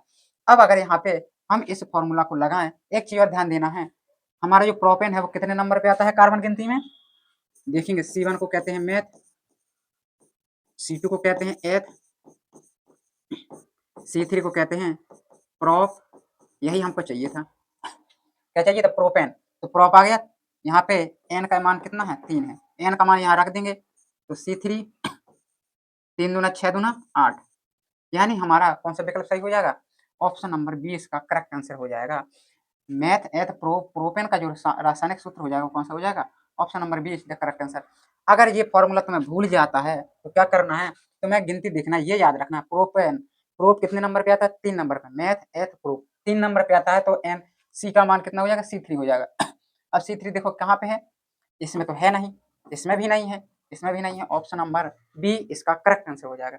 ठीक है, इस तरीके से तुम्हें इसको याद रखना है। ये वेरी वेरी इंपॉर्टेंट क्वेश्चन है 2026 के लिए, वेरी वेरी इंपॉर्टेंट होने वाला है क्वेश्चन बेटा। नेक्स्ट क्वेश्चन,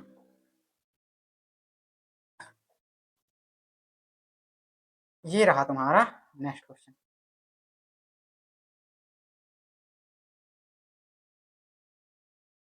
ये रहा तुम्हारा नेक्स्ट क्वेश्चन। क्या कह रहा है, साबुन के अणु में होता है, क्या होता है, जल रागी शीर्ष तथा जल विरागी पूंछ, जल विरागी शीर्ष तथा जल रागी पूंछ, जल विरागी शीर्ष तथा जल विरागी पूंछ, जल रागी शीर्ष तथा जल रागी पूंछ।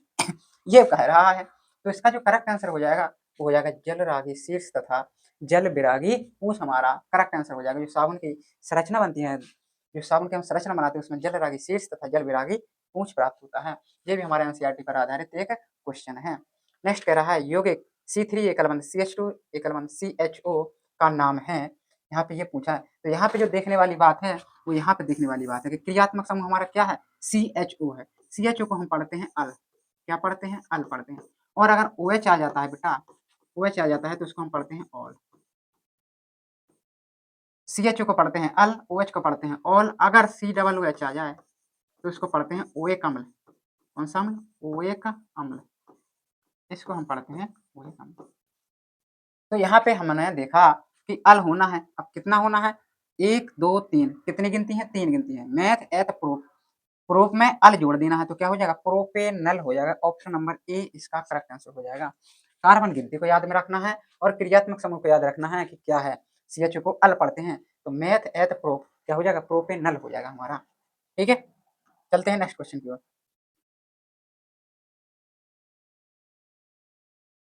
प्रयोगशाला में सर्वप्रथम बनने वाले कार्बनिक यौगिक का नाम है। जो प्रयोगशाला में बना था उसका नाम पूछ रहा है प्रयोगशाला में। तो प्रयोगशाला में बेटा सबसे पहले हमारे यूरिया बना था, और अगर पता ना हो तो यूरिया का फॉर्मूला लिख लो, NH2CO, NH2 हमारा यूरिया का फॉर्मूला होता है। ठीक है, तो इस तरीके से इसको याद रखना है। चलते हैं नेक्स्ट क्वेश्चन की ओर। नेक्स्ट क्वेश्चन, कौन सा कार्बनिक यौगिक असंतृप्त है, असंतृप्त। अब यहाँ पे नई चीज आई है असंतृप्त, यहाँ पे समझना है, यहाँ पे क्या समझना है, संतृप्त। संतृप्त में बेटा एकल बंध होता है। असंतृप्त, असंतृप्त में तुम्हारे 2 भाग होते हैं, एक डबल बंध वाला, एक ट्रिपल बंध वाला। एकल बंध को हम बता चुके हैं, एल्केन पढ़ते हैं, इसको एल्कीन पढ़ते हैं, इसको एल्काइन पढ़ते हैं। इनके सामान्य सूत्र पे हम डिस्कस कर चुके हैं। तो निम्नलिखित में असंतृप्त हाइड्रोकार्बन, देखो 2 का दूना 4 दून 4 2 6, ये क्या हो जाएगा, ये तो हमारा एल्केन हो जाएगा। एल्केन हो जाएगा जो क्या हो जाएगा, संतृप्त हो जाएगा, तो ये हमारा गलत हो जाएगा। यहाँ पे अगर 1 है तो 1 का 2 गुना 2, 2 में 2 जोड़ेंगे तो ये भी हमारा एल्केन हो जाएगा। ये हमारे देखो 2 का दूना 4, जो कि हमारे डबल बंध का फॉर्मूला बन जाता है। तो यहाँ पे करेक्ट आंसर हो जाएगा C2H4।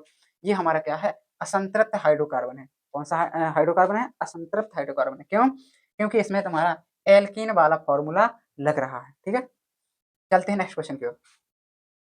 CH3 एकलवन CH एकलवन CHO, और यहाँ पे CH3 का श्रृंखला है का IUPAC नाम। इसका IUPAC नाम पूछ रहा है बेटा, कैसे निकालते हैं, तो वहां से गिनती शुरू करते हैं जहां से क्रियात्मक समूह हो। यहाँ से करेंगे 1 2 3, तो कितना हो जाएगा, मैथ एथ प्रूफ कितने पे आ रहा है, ये 2 नंबर पे, तो इसका नाम हो जाएगा 2CH3 को पढ़ते हैं मैथिल, तो 2 मैथिल मैथ एथ प्रूफ क्या हो जाएगा, 2 मैथिल प्रोपेनल। क्यों, क्योंकि CHO को क्या पढ़ते हैं हम, अल पढ़ते हैं। ठीक है, तो कौन सा हो जाएगा, 2 मैथिल प्रोपेनल इसका करेक्ट आंसर हो जाएगा। ऑप्शन नंबर सी इसका करेक्ट आंसर हो जाएगा बेटा। चलते हैं नेक्स्ट क्वेश्चन की ओर। ये रहा हमारा नेक्स्ट क्वेश्चन, कह रहा ईंधन एवं औषधियों के रूप में उपयोग होता है। ईंधन और औषधियों के रूप में हमारा एथेनॉल उपयोग में लाया जाता है। 2024 में पूछा गया प्रश्न है, तो इसको भी बहुत अच्छे तरीके से याद रखना है बेटा।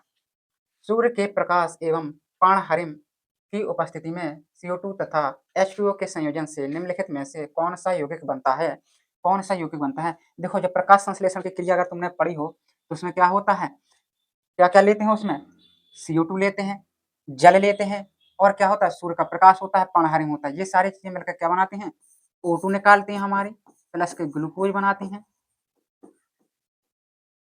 ग्लूकोज बनाते हैं। ठीक है, तो यहाँ पे क्या कह रहा है वो, संयोजन से निम्नलिखित में से कौन सा यौगिक बनाती हैं, तो यहाँ पे क्या बनाती हैं, ग्लूकोज हमारा करेक्ट आंसर हो जाएगा। 2024 में पूछा गया प्रश्न है हमारा, तो यहाँ पे क्या हो जाएगा, ग्लूकोज इसका करेक्ट आंसर हो जाएगा। चलते हैं नेक्स्ट क्वेश्चन की ओर। ये रहा हमारा नेक्स्ट क्वेश्चन। एसिटिक अम्ल का IUPAC नाम है, एसिटिक अम्ल। एसिटिक अम्ल का जो फॉर्मूला होता है वो हमारा होता है CH3COOH। अभी हमने बताया था कि डबल OH आ जाए, COOH आ जाए तो इसको हम पढ़ते हैं ओएक अम्ल। कौन सा अम्ल पढ़ते हैं, ओएक अम्ल। यहाँ पे कार्बन गिनती कितनी है, एक दो, दो कार्बन है तो मैथ एथ, तो क्या हो जाएगा, एथेनोइक अम्ल। कौन सा हो जाएगा, क्यों, क्योंकि COOH को हमने बताया है कि ओएक अम्ल पढ़ते हैं और यहाँ पे कार्बन गिनती है दो, तो मैथ एथ, एथ में ओएक अम्ल जोड़ देंगे तो एथेनोइक अम्ल हमारा करेक्ट आंसर हो जाएगा। क्या हो जाएगा, करेक्ट आंसर हो जाएगा जी हमारा। ठीक है, ये भी हमारा बहुत ज़्यादा इंपॉर्टेंट है, 2011, 14, 16, 17 और 23 में पूछा गया प्रश्न है, तो इसको बहुत ही ज़्यादा अच्छे तरीके से कंप्लीट करना है। एथेनोइक अम्ल इसका करेक्ट आंसर हो जाएगा। यहाँ पे कह रहा है एथेनोइक अम्ल का सूत्र है, एथेनोइक अम्ल का अभी बताया ना, CH3COOH कहाँ पे है, CH3COOH, ऑप्शन नंबर डी इसका करेक्ट आंसर हो जाएगा। नेक्स्ट क्वेश्चन कह रहा है एथिल अल्कोहल का IUPAC नाम है, क्या पूछ रहा है, IUPAC नाम पूछ रहा है बेटा इसका, तो क्या हो जाएगा, एथिल अल्कोहल, एथिल अल्कोहल का सूत्र लिख लो C2H5OH, ये हमारा एथिल अल्कोहल होता है। यहाँ पे क्या आ गया, ऑल आ गया हमारा, कौन सा क्रियात्मक समूह आ गया, ऑल। दो कार्बन गिनती है तो क्या हो जाएगा, एथेन।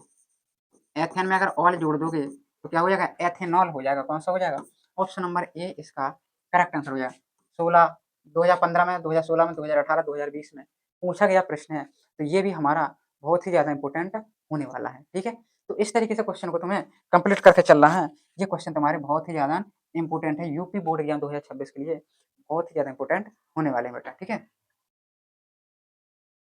नेक्स्ट क्वेश्चन, एल्केनो का सामान्य सूत्र है, देखो आ गया ना क्वेश्चन, एल्केनो, एल्केनो मतलब एल्केन पूछ रहा है अब, तो कौन सा हो जाएगा, ऑप्शन नंबर बी इसका करेक्ट आंसर हो जाएगा, CnH2n प्लस के 2 इसका करेक्ट आंसर हो जाएगा। ठीक है, तो इस तरीके से बेटा तुम्हें कंप्लीट करके चलना है। और एक चीज़ का ध्यान देना, देखो समय बचा है बहुत कम, तो पढ़ाई तो बहुत अच्छे तरीके से करो, क्योंकि कंपटीशन जो है वो बहुत ही हाई लेवल पे है। अगर तुम 2 घंटे पढ़ते हो तो तुम सोचते हो कि हम ही बहुत ज़्यादा पढ़ते हैं, तो बेटा ये बहुत बड़ी गलती कर रहे हो, क्योंकि जो दूसरे बच्चे हैं वो तुमसे कई गुना ज़्यादा पढ़ रहे हैं, तुम्हें लग रहा है। ठीक है, तो इस तरीके से तुम्हें क्या करना है, पढ़ाई बहुत ही जोर शोर से करना है, समय बच रहा है बहुत ही कम। नेक्स्ट क्वेश्चन, प्रोपेनल, यहाँ पे क्या आया है, अल आया है बेटा, क्या आया है, अल। प्रोपेनल, प्रोप में कितना कार्बन होता है, मैथ एथ प्रोप 3 कार्बन होता है, तो C3 तो आ ही आएगा।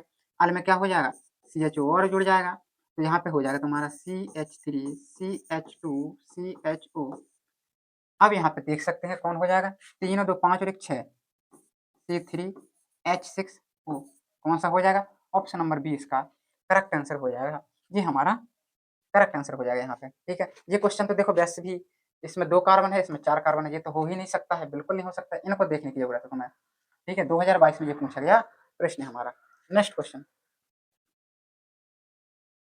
ये रहा हमारा नेक्स्ट क्वेश्चन, कह रहा है निम्नलिखित में किस यौगिक में कीटोनी समूह उपस्थित होता है। यहाँ पे देख रहा है कीटोनी समूह कह रहा है, तो यहाँ पे करेक्ट आंसर हो जाएगा ऑप्शन नंबर डी, कीटोनी समूह। 2017, 2019, 2020, 22 में पूछा गया प्रश्न बेटा हमारा, ये क्या है, 2017, 19, 20, 22 में पूछा गया प्रश्न है, तो इसलिए ये बहुत ही ज़्यादा इंपॉर्टेंट होने वाला है। ये हमारा क्या हो जाएगा, कीटोनी समूह हो जाएगा।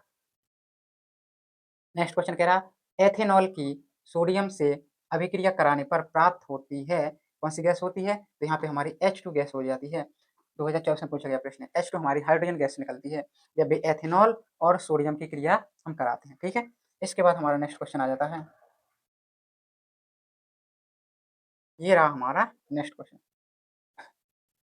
निम्नलिखित में समजातीय श्रेणी है।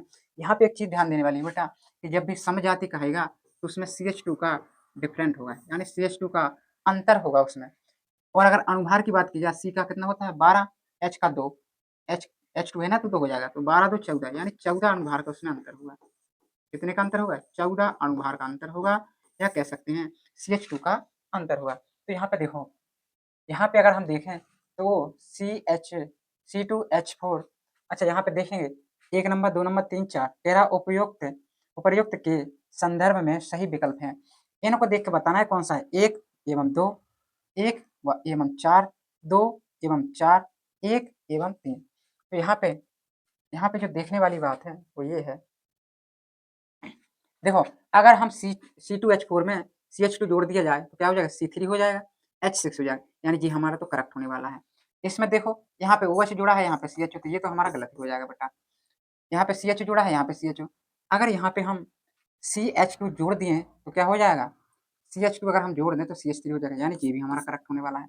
यहाँ पे देखो यहाँ पे OH जुड़ा है, यहाँ पे वो CH3, तो ये भी करेक्ट गलत होने वाला है। तो पहला और तीसरा कहाँ दे रहा है, पहला और तीसरा ऑप्शन नंबर डी इसका करेक्ट आंसर हो जाएगा। डी नंबर इसका करेक्ट आंसर हो जाएगा। इस तरीके से देखना है, CH2 का अनुभार उसमें डिफरेंट होना चाहिए और क्रियात्मक समूह भी हमारा समान होना चाहिए, क्रियात्मक समूह अलग नहीं होना चाहिए।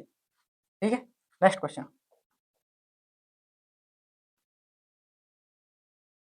ये आ गया नेक्स्ट क्वेश्चन, कह रहा श्रृंखलन का गुण किस परमाणु में पाया जाता है। तो बेटा कार्बन वाला पढ़ रहे हैं जब कर, तो कार्बन ही में पाया जाएगा, बात खत्म।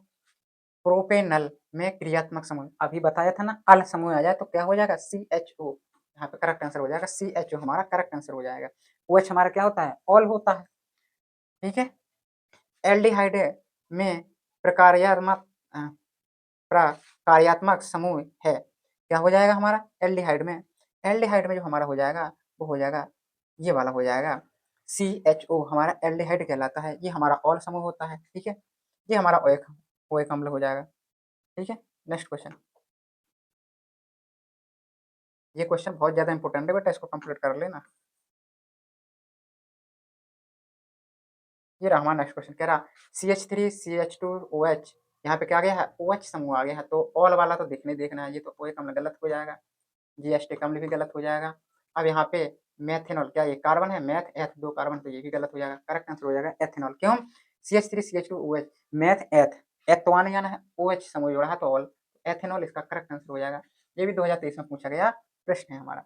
यहाँ पे कह रहा CH3 CO CH3 का IUPAC नाम क्या हो जाएगा, यहाँ पे हमारा हो जाएगा, अभी हमने बताया था, अभी जो हमने पढ़ा था क्वेश्चन उसमें CO CH3 आया था, ऑन समूह पूरा था ना, कीटोनिक समूह, तो ऑन इसमें कहाँ जुड़ा है, मैथ एथ, कितने कार्बन है, मैथ एथ प्रो, तो क्या हो जाएगा, प्रोपेनॉन हो जाएगा। प्रोपेनॉन कहाँ है, ये है हमारा प्रोपेनॉन। अगर एक कार्बन और होता तो ब्यूटेनॉन हो जाता, ये तो सरासर ही गलत है, अल समूह थोड़े ना है, करेक्ट आंसर प्रोपेनॉल हो जाएगा हमारा। ठीक है, नेक्स्ट क्वेश्चन, एक एल्कोहल और अम्ल के साथ होने वाली अभिक्रिया कहलाती है, क्या कहलाती है, एक एल्कोहल और अम्ल के साथ होने वाली क्रिया हमारी क्या कहलाएगी, हमारी अभिक्रिया कहलाएगी एस्टरीकरण अभिक्रिया कहलाएगी, क्या कहलाएगी बेटा, एस्टरीकरण अभिक्रिया कहलाएगी। 2012 में पूछा गया प्रश्न हमारा। नेक्स्ट क्वेश्चन, निम्नलिखित निम्नलिखित में से एल्डिहाइड है, एल्डिहाइड अभी हमने बताया था ना, अल समूह होगा, देखो ये गलत, ऑल जुड़ा है ये गलत, ऑल जुड़ा है ये गलत, क्या हो जाएगा, मेथेनल। अच्छा मेथेनल होता चाहे एथेनल होता उससे हमें फर्क नहीं पड़ने वाला, बस अल होना चाहिए हमारा, क्या होना चाहिए, अल होना चाहिए बेटा। ठीक है, तो यहाँ पे मेथेनल करेक्ट आंसर हो जाएगा। निम्नलिखित में समजातीय श्रेणी है, क्या पूछा है बेटा, समजाति, क्या बताया था, CH2 का अंतर देखना है। देखो इसमें अगर CH2 जोड़ दिया जाए तो ये तो गलत हो जाएगा, इसमें जोड़ दिया जाए क्रियात्मक समूह गलत, क्रियात्मक समूह नहीं है समान। इसमें देखो CH2 अगर इसमें जोड़ देंगे तो क्या हो जाएगा, C2H4, ये सही हो जाएगा, ये तो गलत होने वाला है, करेक्ट आंसर सी, नहीं करेक्ट आंसर बी होने वाला है, CH4 C2H6 हमारा करेक्ट आंसर होने वाला है। क्यों होने वाला है, क्योंकि अगर इसमें CH4 में तुम CH2 जोड़ दोगे तो क्या हो जाएगा, C2 हो जाएगा और यहाँ पे 6 हो जाएगा, तो हमारा करेक्ट आंसर हो जाएगा B option is the correct answer हो जाएगा। नेक्स्ट क्वेश्चन, सारे हमारे प्रीवियस ईयर क्वेश्चन चल रहे हैं बेटा, 2026 के लिए वेरी वेरी इंपॉर्टेंट होने वाले हैं, इतनी गारंटी के साथ कहते हैं बेटा, अगर इतना तुमने कंप्लीट कर लिया तो इससे बाहर बिल्कुल नहीं जाएगा, कतई नहीं जाने वाला है। ठीक है, मेथेन का संरचनात्मक सूत्र है, मेथेन का संरचनात्मक सूत्र है, मैथ में देखो कितने कार्बन होते हैं, मैथ में एक कार्बन होते हैं, तो कहाँ है एक कार्बन, यहाँ पे, यहाँ तो 2 हो जाएगा, ये तो गलत हो जाएगा, मैथ एथ पे पहुंच जाएगी गाड़ी, यहाँ पे भी गलत हो जाएगा, एथ पे पहुंच जाएगी, यहाँ पे भी एथ पे पहुंच जाएगी, ये गलत हो जाएगा, हमारा करेक्ट आंसर हो जाएगा option number B is the correct answer. क्यों हो जाएगा, क्योंकि मेथेन पूछा था, तो मेथेन का अगर हम फॉर्मूला की बात करें तो CH4 होता है हमारा, CH4, तो यहाँ पे सी 1 2 3 4, तो हमारा करेक्ट आंसर हो जाएगा B option is the correct answer हो जाएगा। क्या हो जाएगा? मेथेन का करेक्ट आंसर बी हो जाएगा। नेक्स्ट क्वेश्चन, संतृप्त हाइड्रोकार्बन में नहीं होता है, क्या नहीं होता है? क्या नहीं होता है ये देखना है। एकल आबंध नहीं होता है, चतुष्फल की संरचना, सी एकल बंध, सी आबंध कोण 109 डिग्री 28 मिनट का, डी नंबर में सी डबल बंध सी। देखो संतृप्त, संतृप्त में बताया था हमने, संतृप्त में बताया था कि हमने एकल बंध होता है, अगर डबल बंध है तो ये क्या हो जाएगा? असंतृप्त हो जाएगा। तो यहाँ पे यही हमारा गलत हो जाएगा। ठीक है, यहाँ पे पूछा था संतृप्त हाइड्रोकार्बन में नहीं होता है, तो क्या नहीं होता है? ये नहीं होता है। और यहाँ पे पूछ रहा नहीं पूछ रहा है, तो इसलिए हमारे करेक्ट आंसर हो जाएगा वो ये वाला हो जाएगा। बाकी जो सारे विकल्प है गलत हो जाएंगे। ठीक है, तो हमारा जो करेक्ट आंसर हो जाएगा वो हमारा क्या हो जाएगा? करेक्ट आंसर, करेक्ट आंसर हमारा ऑप्शन नंबर डी इसका करेक्ट आंसर हो जाएगा। नेक्स्ट क्वेश्चन, निम्नलिखित में कीटोन है, क्या पूछ रहा है? कीटोन। तो देखो क्या बताया था, ऑन समूह जुड़ना। देखो यहाँ पे तो जो ऑल समूह जुड़ा है, ऑल क्या होता है? OH होता है। ऑल जुड़ा है, यहाँ पे भी OH हो जाएगा। यहाँ पे तो जो डबल बंद वाला सिस्टम है भैया, यहाँ पे है ऑन तुम्हारा, तो ये हमारा करेक्ट आंसर हो जाएगा। ठीक है, ये हमारा करेक्ट आंसर हो जाएगा। इस तरीके से समझना है बहुत बढ़िया तरीके से, क्योंकि अगर ऐसे तुम कंप्लीट करोगे तो 2026 में बिल्कुल टॉपर बन जाओगे। नेक्स्ट क्वेश्चन, निम्नलिखित में एल्काइन है। अब देखो एल्काइन वाली बात आ गई। एल्काइन का क्या बताया था सूत्र? CnH2n-2, ये हमारा सूत्र था। अब देखो मान रखे, देखो 3 का किया 2 गुना 6, भाई ये तो ज्यादा हो रहा है, तो ये तो गलत हो जाएगा। 2 गुने से कम करना है। 3 दूना 6, ये तो 2 गुना है, ये गलत हो जाएगा। 4 दूना 8, ये भी ज्यादा हो रहा है। 3 का दूना 6 में से 2 है, ये करेक्ट आंसर हो जाएगा। भाई 2 गुने से तो कम ही होना है ना, और ये 2 गुने से सारे ज्यादा है, तो करेक्ट आंसर हो जाएगा डी ऑप्शन। एल्काइन का जो सूत्र हो जाएगा वो क्या हो जाएगा? C3H4 हो जाएगा। निम्नलिखित में से प्रोपेन है, प्रोपेन। अब देखना कार्बन कितने होते हैं? मेथ एथ प्रोप, कितने? 3 कार्बन। यहाँ पे देखो अगर ध्यान से तो 1 2 3, लेकिन ये जुड़ा है तो ये तो गलत हो जाएगा। यहाँ पे कितना हो जाएगा? ये भी गलत हो जाएगा, ये भी गलत हो जाएगा। Option number A meth eth prop, और एकल बंध से है ऐड, तो प्रोपेन हो जाएगा, करेक्ट आंसर हो जाएगा। 35 का ए विकल्प इज द करेक्ट आंसर हो जाएगा। नेक्स्ट क्वेश्चन, भाई एल्किन। देखो एल्किन का तो बताया था, इन समूह जोड़ा है तो डबल बंध वाला सही हो जाएगा, बाकी सब गलत। इसमें ट्रिपल बंध है, गलत। ट्रिपल बंध है, गलत। एकल बंध है, गलत। कौन सा? ऑप्शन नंबर बी इसका करेक्ट आंसर हो जाएगा हमारा। क्लोरीन के अणु में आबंध पाया जाता है। क्लोरीन में क्या पाया जाता है? आयनिक आबंध पाया जाता है, द्वि, एक और त्रि। तो यहाँ पे करेक्ट आंसर हो जाएगा वो हमारा कौन सा हो जाएगा? बी हमारा करेक्ट आंसर हो जाएगा। क्या हो जाएगा? बी हमारा करेक्ट आंसर हो जाएगा। एक से संयोजी आबंध पाया जाता है। अगला क्वेश्चन कह रहा है प्रोपेनॉल है, प्रोपेनॉल है भी क्या? प्रोपेनॉल पूछ रहा है, क्या पूछ रहा है? प्रोपेनॉल पूछ रहा है। क्या हो जाएगा प्रोपेनॉल? प्रोपेनॉल। देखो कितने कार्बन होने चाहिए? 3 होने चाहिए, मैथ एथ प्रोप। तो हम लिख लेंगे CH3 CH2, और यहाँ पे क्या हो जाएगा? CH2OH, ये हमारा हो जाएगा प्रोपेनॉल का। तो यहाँ पे देखते हैं कितने कार्बन हो जाएंगे? 1 2 3, 3 कार्बन हो जाएंगे। 3 2 5 2 7। तो यहाँ पे जो हमारा करेक्ट आंसर हो जाएगा वो क्या हो जाएगा? यहाँ पे जो हमारा करेक्ट आंसर हो जाएगा वो ये वाला हो जाएगा। क्या हो जाएगा? ऑप्शन नंबर डी इसका करेक्ट आंसर हो जाएगा। ठीक है, चलते हैं नेक्स्ट क्वेश्चन की ओर। चलते हैं नेक्स्ट क्वेश्चन की ओर। ये हमारा कह रहा है कि साबुन किस प्रकार का यौगिक है? साबुन है वो अम्ल है? बिल्कुल नहीं है अम्ल। लवण है? बिल्कुल नहीं है। भस्म नहीं है। क्या है? एस्टर है हमारा। जो साबुन है वो किस प्रकार का यौगिक है? एस्टर है। एस्टरों के क्षारीय जल अपघटन की प्रक्रिया कहलाती है। एस्टरों के क्षारीय जल अपघटन की क्रिया क्या कहलाती है? साबुनीकरण कहलाती है। क्या कहलाती है? साबुनीकरण कहलाती है। मृदु साबुन बनाने के लिए आवश्यक पदार्थ, आवश्यक जो पदार्थ होता है वो क्या होता है हमारा? धावन सोडा, खाने वाला soda, caustic soda, caustic potash. तो करेक्ट आंसर हो जाएगा कास्टिक पोटास, हमारा करेक्ट आंसर हो जाएगा। नेक्स्ट क्वेश्चन, ये रहा हमारा नेक्स्ट क्वेश्चन। कह रहा सोडियम में झाग उत्पन्न करने वाला पदार्थ है सोडियम सिलिकेट, रेजिन, कार्बोक्सिलिक अम्ल, कास्टिक सोडा। तो यहाँ पे करेक्ट आंसर हो जाएगा वो हमारा रेजिन हो जाएगा। क्या हो जाएगा? रेजिन हमारा करेक्ट आंसर हो जाएगा। नेक्स्ट क्वेश्चन, ये रहा हमारा नेक्स्ट क्वेश्चन। निम्नलिखित में से असंतृप्त हाइड्रोकार्बन है, क्या हो जाएगा? C2H2 CH4 C2H6 C3H8। यहाँ पे कह रहा असंतृप्त, असंतृप्त में देखना है डबल बंध और ट्रिपल बंध। डबल बंध का सूत्र CnH2n देखना है, CnH2n -2 देखना है। ये चीजें देखनी है तुम्हें, ये फॉर्मूला लगा के। देखो इसका 2 गुना तो हो नहीं रहा है, 2 का दूना 4 और 4 में से 2 जाएगा 2, तो यहाँ पे ये तो आ जाएगा, ये हमारा करेक्ट हो सकता है। देखो 2 का दूना, ये तो भाई ज्यादा नहीं हो रहा है, ये तो गलत हो जाएगा। यहाँ पे ज्यादा हो रहा है, ये गलत, ये गलत। ऑप्शन नंबर ए इसका करेक्ट आंसर हो जाएगा। ए विकल्प हमारा करेक्ट आंसर हो जाएगा। नेक्स्ट क्वेश्चन, एल्यूमिनियम कार्बाइड पर जल की क्रिया द्वारा इनमें से कौन सा हाइड्रोकार्बन बनता है? तो एल्यूमिनियम कार्बाइड की जल से क्रिया कराएंगे तो क्या बनेगा? मेथेन बनेगा बेटा, क्या बनेगा? मेथेन बनेगा। नेक्स्ट क्वेश्चन, ये रहा हमारा नेक्स्ट क्वेश्चन। कॉलम ए में दिए गए यौगिकों का सुमिलन कॉलम बी में दिए गए उदाहरणों से कीजिए। हेलो एल्केन कह रहा है, halo alkane, alcohol, ketone, alkene. देखो एल्कोहल, एल्कोहल में क्या होता है? OH समूह होता है, तो क्या यहाँ कहीं पे दिख रहा है OH समूह? ये दिख रहा है, तो इसका हम करेंगे कीटोन। कीटोन में क्या होता है? COCH3, इसका करेंगे C का 4 से। अब देखो एल्कीन और हेलो एल्केन, एल्कीन, ठीक है। अब देखो विकल्प चेक करते हैं हम, विकल्प में क्या है? बी का किया 1 से करेक्ट है, सी का किया 4 से करेक्ट है, डी का किया 3 से। क्या डी का 3 से करने पर हो जाएगा? एल्कीन। देखो यहाँ पे बिल्कुल हो रहा है, बिल्कुल हो रहा है। तो हमारा करेक्ट आंसर जो हो जाएगा वो हमारा क्या हो जाएगा? देखो और चेक कर लेते हैं। बी को किया 1 से, सी को किया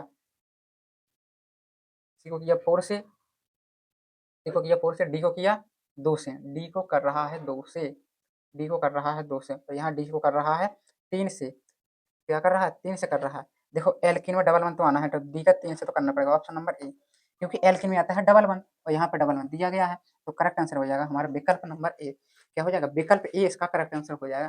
तो इस प्रकार से आज की क्लास में हमने रासायनिक अभिक्रियाएं, अम्ल, क्षार एवं लवण, धातु और अधातु, कार्बन एवं उसके यौगिक, चारों चैप्टरों को कंप्लीट किया है।